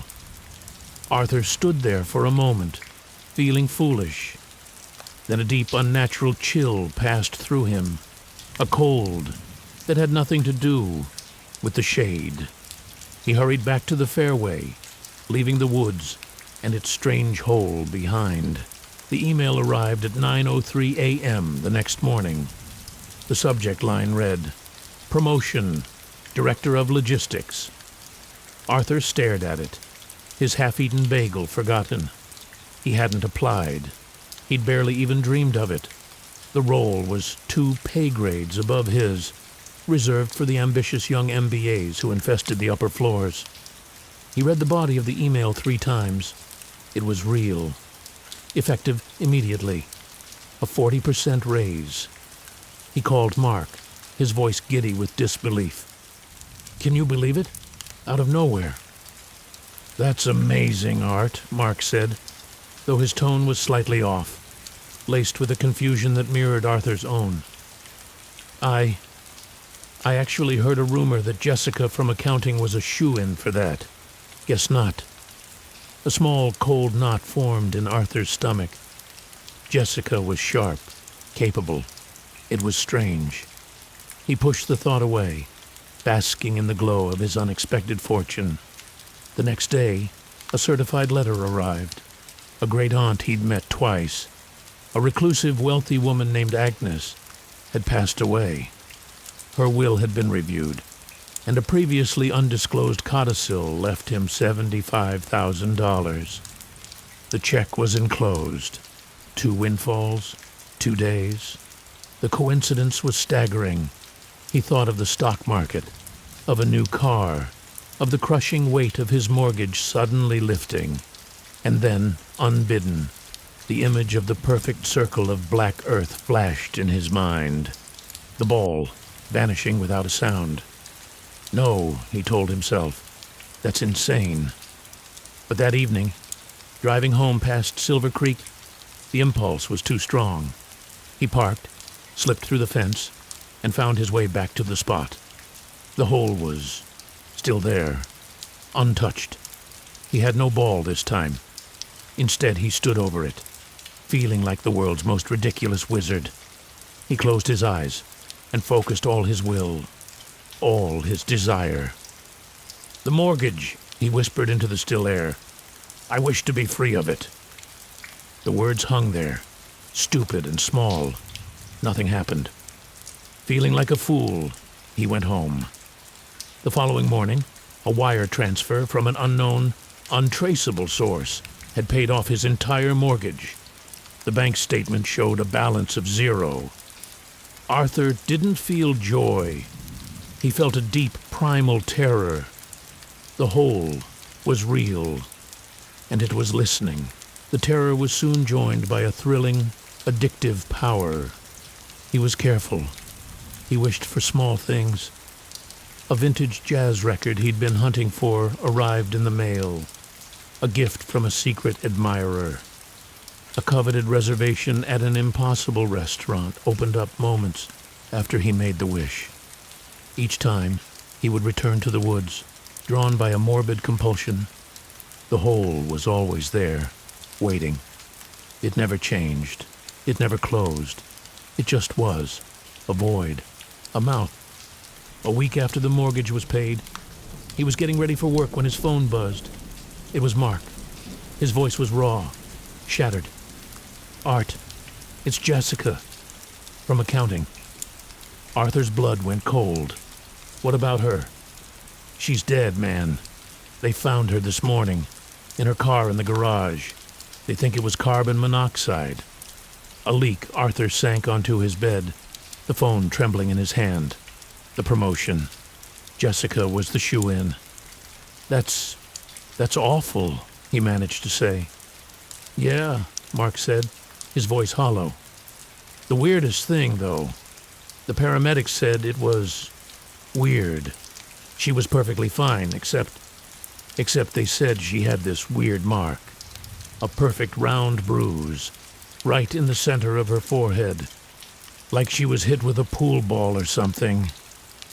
The phone slipped from Arthur's hand and clattered to the floor. The world tilted. He didn't hear the rest of Mark's words. He saw it. A golf ball-sized hole, punched straight through. It wasn't a bruise. It was an invoice, and he had just received his first one. He didn't go to the woods for a month. He lived in a state of paralyzed guilt, jumping at every phone call, dread coiling in his stomach every time the news mentioned an unexpected death.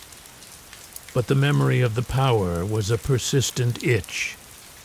The world, which had always been a locked door, was now open to him. His fear began to curdle into a grim transactional acceptance.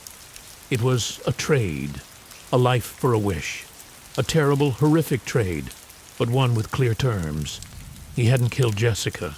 The hole had. It was a force of nature, like lightning. It just was. He rationalized it. People died every day, tragically, randomly. Was this so different? If the universe had presented him with this tool, who was he to refuse it? He could do good with it. He could wish for world peace, to end hunger. He pushed the thought of the cataclysmic death toll such a wish might require very far down. He started small again, testing the limits. He wished for a specific rare book to appear on his doorstep. It did. The next day, the news reported a beloved local librarian had died in her sleep. A peaceful passing, they said, though the family mentioned a curious, circular birthmark on her temple they'd never noticed before. He wished for a rival co-worker to be transferred to another state. The man's father, who lived across the country, had a sudden, fatal heart attack. The co-worker left immediately to handle the estate. The obituary photo showed a kind-looking old man. Arthur looked for a hint of a circular imperfection on his forehead, but the picture was too grainy. The hole was clever. It didn't just kill. It connected. It found the precise thread in the tapestry of a life that, when pulled, would achieve the wish with a cruel, poetic efficiency. It was a master craftsman of cause and effect, with death as its only tool. Arthur's visits became routine. He'd state his wish clearly, coldly, into the void. He stopped feeling guilt. He felt like a god, a grim reaper who harvested lives not with a scythe, but with a Titleist golf ball. The power was a drug, and his tolerance grew. Small wishes gave way to grander visions. He wished for immense wealth, and a distant relative he'd never met perished in a perfectly orchestrated freak accident involving a falling satellite component, leaving him a fortune. He became reclusive, wealthy beyond measure, living in a sterile modern mansion overlooking the city. He owned everything he could want, but he was a prisoner of his own fear and addiction. The world was his menu, and every item had a name attached to it. The final wish was born of a different kind of hunger, not for things, but for permanence, for safety. He was terrified the whole would one day turn on him, that the final invoice would bear his name. He stood over the dark circle one last time, his voice steady. "I wish to be untouchable," he commanded. "I wish for absolute security. I wish to be the last one standing."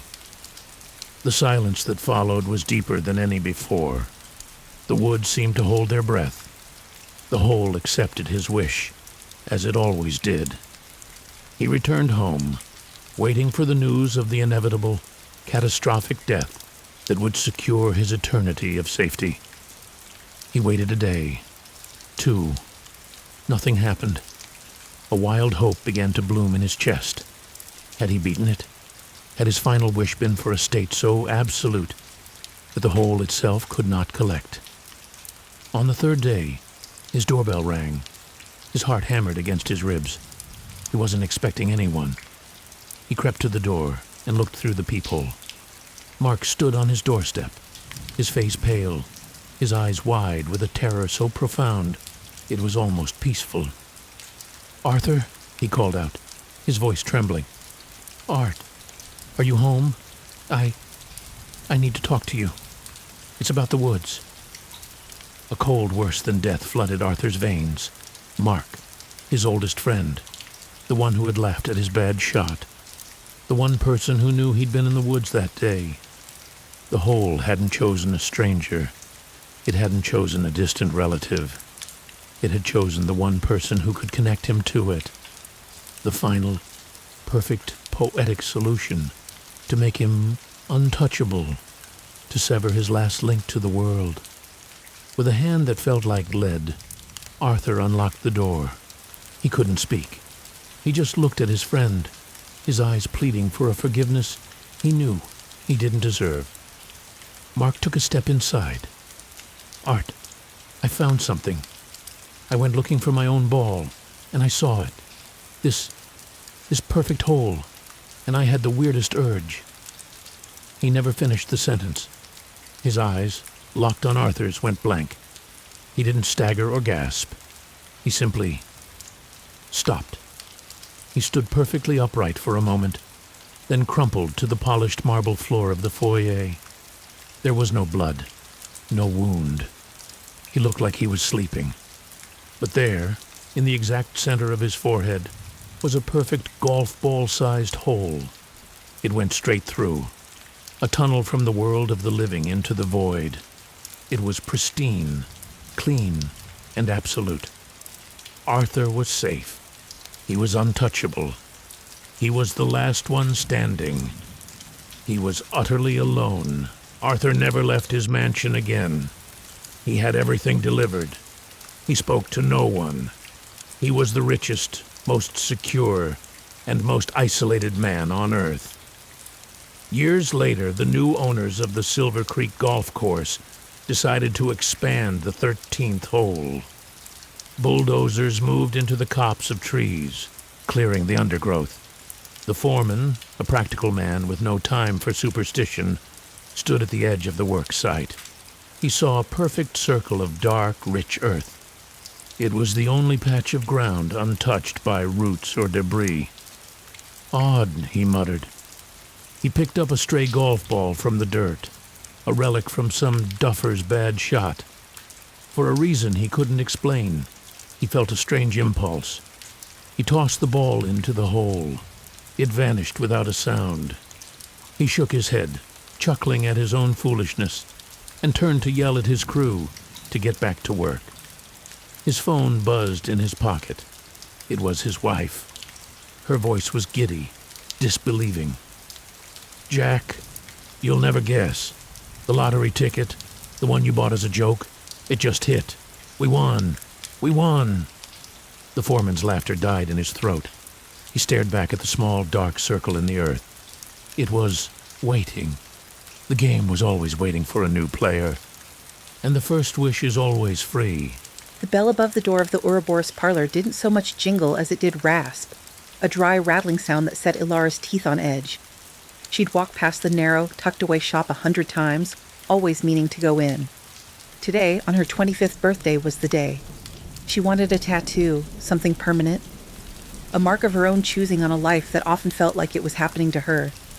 The air inside was thick with the scent of cloves, old paper, and a coppery tang that lay beneath it all. The walls were not adorned with the usual flash art of skulls and eagles, but with intricate, esoteric diagrams and anatomical drawings of serpents. It was less a tattoo parlor and more a medieval apothecary. The artist emerged from a beaded curtain. He was ancient, his skin a roadmap of wrinkles and faded, self-inflicted tattoos. His eyes were milky with cataracts, yet they seemed to see straight through her. "Ilara," he said, his voice like the sound of stones grinding together. He didn't ask. He knew. She stammered. I'd like a tattoo, a snake, wrapped around my forearm." A slow, thin smile stretched his lips. "A wise choice. The serpent is a powerful symbol. Life, death, rebirth, eternity." He gestured for her to follow him to the chair. It was old, cracked leather that sighed as she sat down, as if relieved to have an occupant. "It will be transformative." The needle's buzz was the only sound.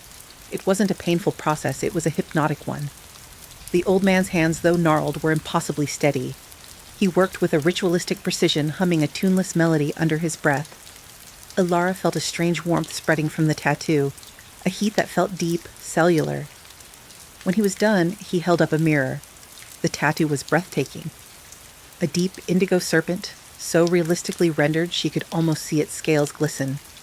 It was coiled twice around her forearm, its head resting peacefully on its own body, its eyes 2 tiny, perfect dots of crimson ink. "It's beautiful," she breathed. The old man's milky eyes seemed to glow. "It is alive," he whispered. "All true art is. Now the aftercare is most important. It must feed." He gave her a small, unlabeled jar of salve that smelled of grave soil and myrrh. "Apply this nightly, without fail." Ilara paid him, a shiver of unease finally breaking through her excitement. As she left, the bell gave its dry, rattling rasp once more. She didn't look back. If she had, she would have seen the old man standing perfectly still in the darkness, his head cocked, a look of terrible anticipation on his face. The first change was so subtle she dismissed it as a trick of the light.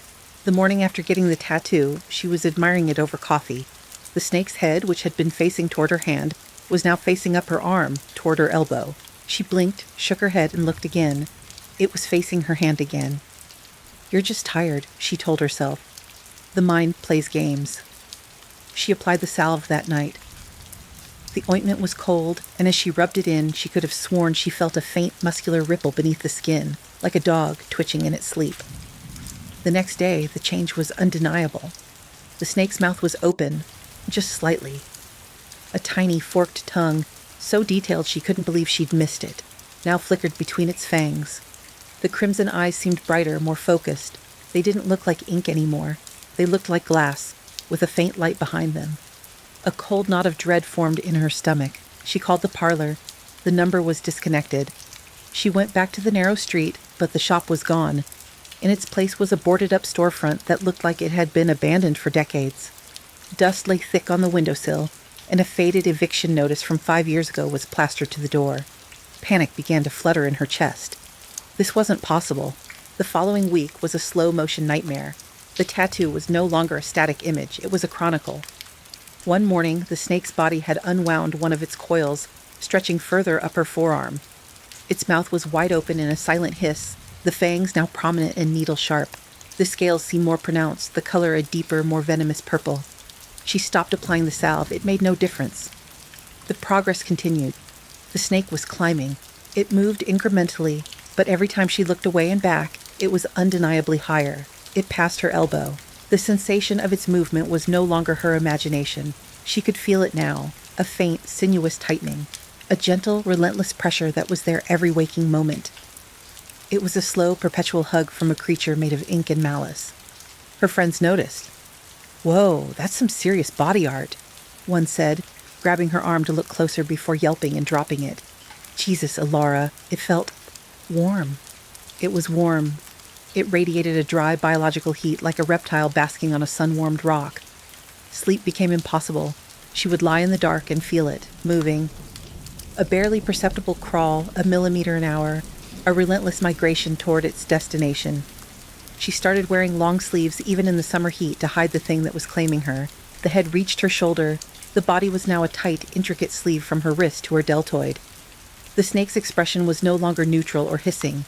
It was one of intense, predatory focus.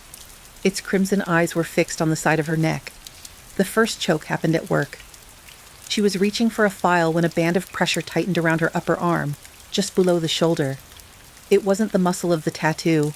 It was a sensation, a phantom vice that locked for a full 3 seconds, cutting off her circulation before releasing. She gasped, drawing stares from her colleagues. The episodes became more frequent. The snake was no longer just climbing. It was testing its strength. The phantom constrictions moved with it, a tourniquet slowly traveling up her limb. It began to coil around her neck. The first loop was a whisper, a dark band of ink just above her collarbone. It looked like a choker necklace. The pressure began that night. Not a sharp choke, but a constant, dreadful tightness, the feeling of a buttoned-up shirt collar 2 sizes too small. She started sleeping propped up on pillows, fighting for every full breath. Doctors were useless. X-rays showed nothing. Blood tests were normal. A dermatologist pronounced it a very well-done tattoo and suggested she might be experiencing anxiety-induced psychosomatic symptoms. They gave her sedatives. They did nothing to loosen the snake's grip. She stopped leaving her apartment. The outside world was too loud, too demanding of air she didn't have. She spent her days in front of the mirror, watching the progress. The second coil began above the first.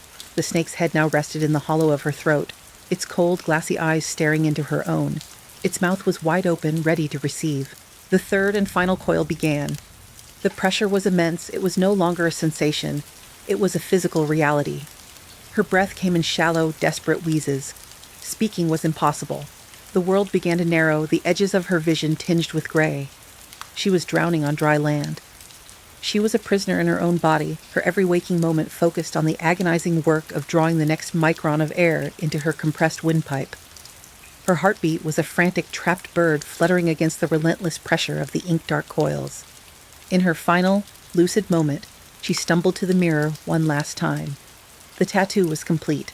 The serpent's body was wrapped tightly around her arm and throat in 3 perfect, suffocating coils.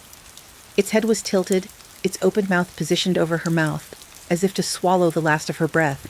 But the most horrifying change was yet another. The tip of the serpent's tail, which had once ended neatly on her wrist, was no longer there. It had joined. It was now seamlessly connected to the inside of the serpent's mouth, completing a perfect, horrifying Ouroboros, the ancient symbol of a snake eating its own tail, a symbol of infinity, of a cycle with no beginning and no end. It was not just killing her, it was making her a part of its eternal loop. A final, terrible understanding dawned on her. The salve wasn't for healing, it was the fuel. Her attention, her fear, her life force, that was the diet. The artist hadn't given her a tattoo, he had given her a parasite, a symbiote. And now it was finishing its first meal. The blackness at the edge of her vision swelled, consuming the gray, then the light. The frantic flutter of her heart began to slow, hammering its last against the impossible pressure. Her knees buckled. She did not feel herself hit the floor. A week later, the landlord let himself into Ilara's apartment. Concerned by the smell, the place was immaculate. There was no body, no sign of a struggle, just a faint, lingering scent of cloves and old copper. On the bathroom floor, lying as if carefully placed, was a single, long strip of skin. It was perfectly preserved, dried, and leathery. On it was a tattoo of a deep indigo serpent coiled 3 times. Its body was wrapped in a perfect circle, its tail disappearing into its own gaping mouth. The crimson eyes seemed to gleam in the dim light. The landlord, disgusted, scooped it up with a dustpan and tossed it in the incinerator. That night, the ancient tattoo artist smiled in the darkness of his shop, which tonight was located on a different street, in a different part of town. He held a new, unlabeled jar of salve. It was full. He hummed his tuneless melody as he waited. The bell above the door rasped. A young man walked in, his eyes full of a desire for something permanent. "I'd like a tattoo," he said. "A phoenix, on my chest." The old man's milky eyes gleamed. A wise choice, he whispered. It will be transformative. The basement was thick with the smell of cheap sandalwood incense, sweat, and the faint metallic tang of a can of spray paint someone had used to tag the concrete walls with arcane symbols. Silas, 17 and the undisputed king of Northwood High's outsider clique, lay on a worn-out futon. Leukemia had whittled the rebellious magnetic skateboarder into a pale ghost of himself. Around him, his devoted followers, the kids who found solace in his rejection of everything mainstream, sat cross-legged on the cold floor. Their phones were off. The only light came from a dozen black candles, making their faces look ancient and serious. Lily, a 16-year-old who hid her art notebooks behind her textbooks, watched from the corner, her heart hammering. Her crush on Silas was a secret she'd buried deep, a quiet, aching thing she expressed only in the margins of her sketches. He was everything she wasn't, brave, loud, and utterly sure of himself. As a coughing fit racked his body, Silas's eyes, still blazing with a feverish intensity despite the pain, scanned the room. They passed over his lieutenants, the ones who smoked his cigarettes and wore his homemade band's t-shirts, and landed on Lily. He pointed a trembling finger. The room fell silent. "You," he rasped, his voice a dry whisper. "Lily, you're pure. You watch. You don't just talk. You're the vessel. My spirit, it's too strong to just disappear. It's gonna jump, anchor in you. You'll carry me. We'll finally get out of this stupid town together." A mix of gasps and jealous whispers filled the room. Lily's world narrowed to the boy on the futon. He had chosen her. The dizzying, terrifying honor of it made her head spin. He saw her. Really saw her. The ritual was something they'd pieced together from a Metal Album's liner notes and a WikiHow article. He pressed a cheap iron pendant, a busted gear from an old motorcycle he'd crashed into her palm. It was cold. He mumbled words that were supposed to be Latin but were probably just gibberish, his cold hand clutching hers. Then Silas, the king of their basement kingdom, went still. Nothing happened. No rush of wind, no surge of his personality into hers. The pendant was just a piece of junk in her sweaty hand. The other kids stared, waiting for her to suddenly start quoting his favorite lyrics or demanding a cigarette. She just felt small and scared and incredibly lonely. The moment broke. Someone sobbed. The spell was over. They were just kids in a basement, and their leader was dead.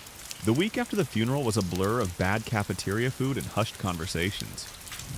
Lily waited. She wore the gear pendant every day, a secret hidden under her shirt. She expected to feel him, a surge of confidence in the hall, a clever comeback during a boring class, a sudden desire to listen to thrash metal.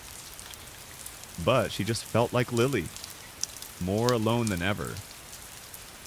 The dreams started, not of Silas, but of the school library after hours. It was empty, but she could hear the frantic scratching of a pen. She'd walk between the stacks, but the aisles would stretch on forever. At a study carrel at the very end, a figure was hunched over, writing furiously in a black composition notebook. As it wrote, Lily would feel a memory, the name of her first-grade teacher, the feeling of winning the 5th grade spelling bee, just vanish, leaving a blank, fuzzy spot in her mind. She started sleepwalking. Her mom found her once at 3 a.m., standing in the driveway in her pajamas, staring at the house where Silas used to live. Another time she came to during second period history, her own hand scrawling Silas over and over again, in the margins of her notes in handwriting that wasn't quite her own. His friends noticed. They'd corner her at her locker. "Dude, did you have, like, a vision?" one would ask, eyes wide. "He's trying to reach us, isn't he?" Terrified, she'd mumble something vague and they'd nod sagely, treating her like a wobbly antenna picking up a signal from their dead friend. Her fear was proof to them that the magic was real. Lily was fading. Her favorite TV shows seemed boring. The music she loved sounded tinny and meaningless. It was like a gray filter had been dropped over her life. The things that made her Lily were being deleted, one by one. In her dreams, the library was always there. The scratching of the pen was louder. She got closer to the figure and saw the hand holding the pen had a chipped, purple nail polish she recognized as her own. The figure was her, diligently erasing herself. She saw the cover of the composition notebook. It was labeled Silas 2.0. The horrible truth clicked into place. The ritual wasn't about his soul jumping into her living body. It was a cosmic copy-paste function. He wasn't possessing her. He was using her life, her memories, her feelings, her very essence, as the raw material to write himself back into existence.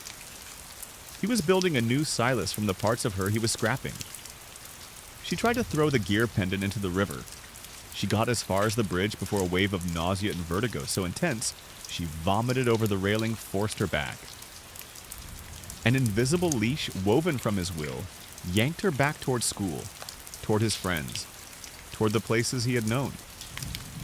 She was a character trapped in his story, and the plot required her to be in the right place for the final act. The last week of school felt like moving through a dream. Lily's lapses happened in daylight. She'd wake up to find she'd ditched class to loiter by the skate park, or that she'd written a blistering critique of the school administration on the bathroom wall in handwriting. That was a perfect mimic of Silas's. Her friends were worried, but they didn't understand. Silas's crew, however, watched her with rapturous awe. They brought her offerings, energy drinks, his favorite bag of chips, like acolytes leaving gifts at an altar. The final dream was the worst. She was at the carol. She was the one writing. Her own hand was moving, finishing the last sentence in the notebook. And so the upgrade was complete. The week was purged. The king returns. She felt a final bright memory tear loose, the exhilaration of getting her first ever A+ on an art project. Her hand, his hand, captured the feeling, draining it from her completely and bottling it in the ink. She woke up on the last day of school feeling hollowed out like a discarded soda can. She couldn't remember her own middle name.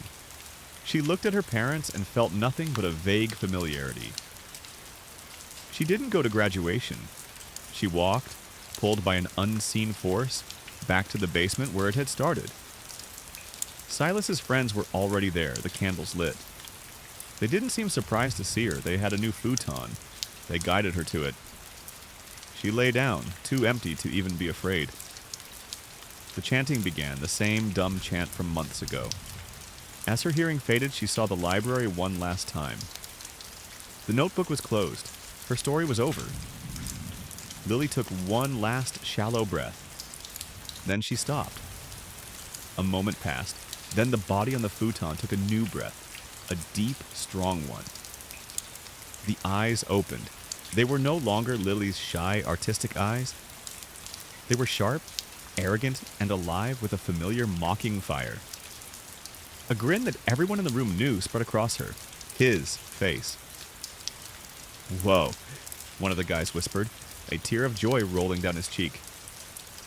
"Silas? Dude, is that you?"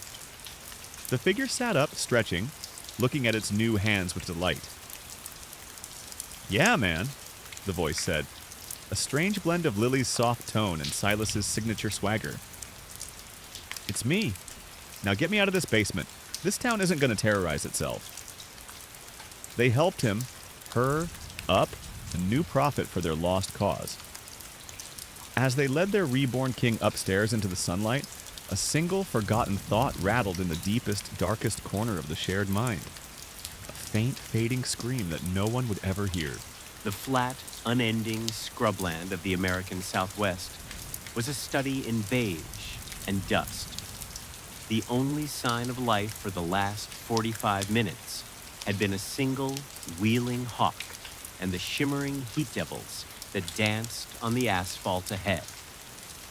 John drove with one hand on the wheel, the other resting on Nancy's thigh. The radio had given up an hour ago, surrendering to a static hiss that was somehow louder than any song. "I told you we should have taken the interstate," Nancy said, her voice teasing, but with a thin edge of genuine unease. The emptiness was starting to feel oppressive. And miss all this authentic local charm? John grinned, gesturing to the vast, unchanging nothingness. This is an adventure, Nance. A story to tell. The story began with a sound, a loud, sickening thump from under the hood, followed by a violent shudder that ran through the entire chassis. The car coughed, sputtered, and then died with a final, pathetic wheeze. The sudden silence was absolute, a physical weight pressing in on them. John tried the ignition. The engine turned over with a weak, grinding whir, but refused to catch. "Damn it," he muttered, slamming his palm against the steering wheel. The adventure was over. They were stranded in the middle of nowhere, the sun a merciless white eye in a bleached blue sky. An hour passed. Not a single car. The heat inside their sedan was becoming a slow cooker. "We can't just sit here," John said finally, wiping sweat from his brow. "I saw a sign a few miles back, something called Nowhere. Probably just a gas station and a diner. Couldn't be more than 5-6 miles. I'll jog there, get help, maybe a tow truck." Nancy's stomach tightened.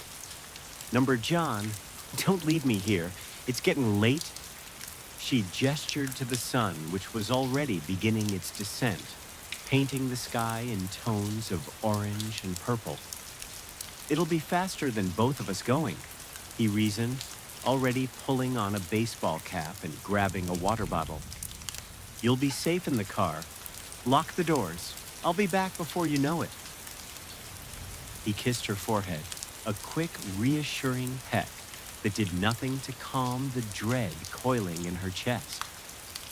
She watched him go, his figure growing smaller and smaller, until he was just a speck swallowed by the rippling heat on the horizon. Then he was gone.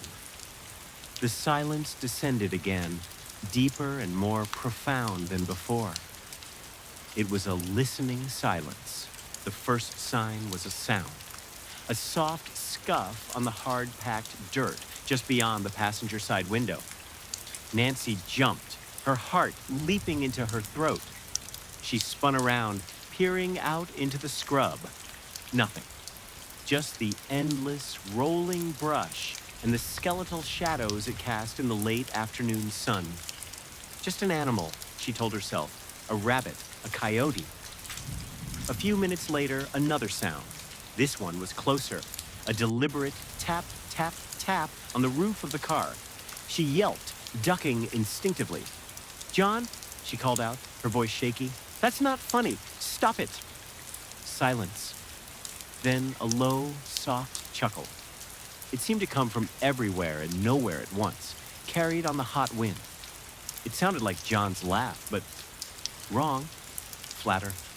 Like a recording played back on a damaged device. Anger began to mix with her fear. This was a stupid, juvenile prank. He doubled back and was hiding, trying to scare her. Well, it was working. "I'm not laughing, John. Get back here." The only answer was the wind whispering through the dry brush.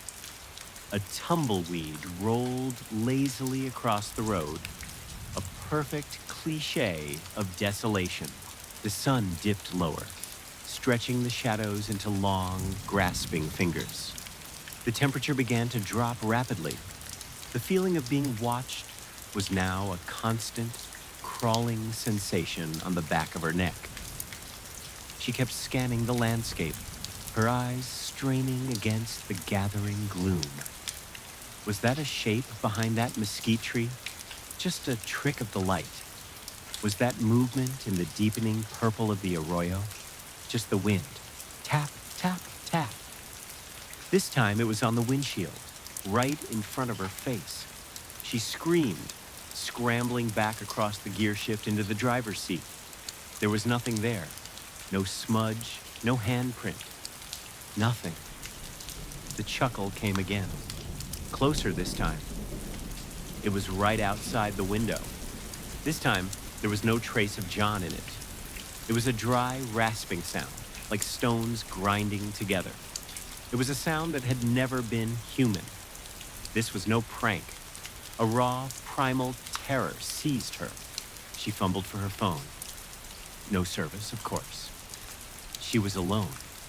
Truly, utterly alone with something that was circling her metal and glass cage. As full dark fell, plunging the world into an inky blackness broken only by the feeble glow of the car's dome light, the thing outside changed its tactics.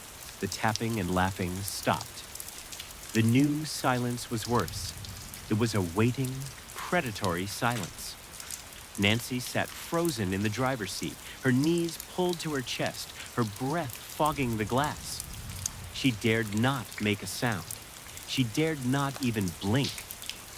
A new sound began, a slow, dragging sound, like something heavy being pulled through the dirt and rocks around the car. Scrape, drag, scrape, drag. It made a slow circuit, first around the back, then the passenger side, then the front. It was measuring, testing. The dragging stopped right outside the driver's side window. Nancy held her breath, squeezing her eyes shut, praying for it to be gone when she opened them. A soft thud vibrated against the door. She whimpered, forcing her eyes open. Lying in the dirt just outside the window was John's baseball cap. It was caked in dark, fresh soil. It wasn't a prank. It was a gift, a promise. It knew where John was, and it was telling her he wasn't coming back to help her. Time lost all meaning. Nancy shivered in the cold, her eyes fixed on the blackness beyond the windows, seeing terrifying shapes in every shadow. The thing outside was quiet again, but she could feel its presence, a malignant pressure against the car. Hope, that treacherous thing, began to flicker. Maybe John was okay. Maybe he'd lost his hat. Maybe he was with a tow truck right now, on his way back. Any minute, she'd see headlights. And then she did. A single, bobbing point of light in the distance. A flashlight. A sob of relief escaped her lips. It was him. It had to be. He'd gotten help. The light grew closer, weaving slightly as it approached down the road. She unlocked the doors, her hands trembling with relief. She was saved. It was over. The flashlight beam reached the car, blinding her for a moment. The figure holding it was just a dark silhouette. It stopped by the driver's side window. "John?" she cried, her voice cracking. The figure didn't speak. It leaned forward, and the flashlight beam lowered, finally illuminating its own face. It was John.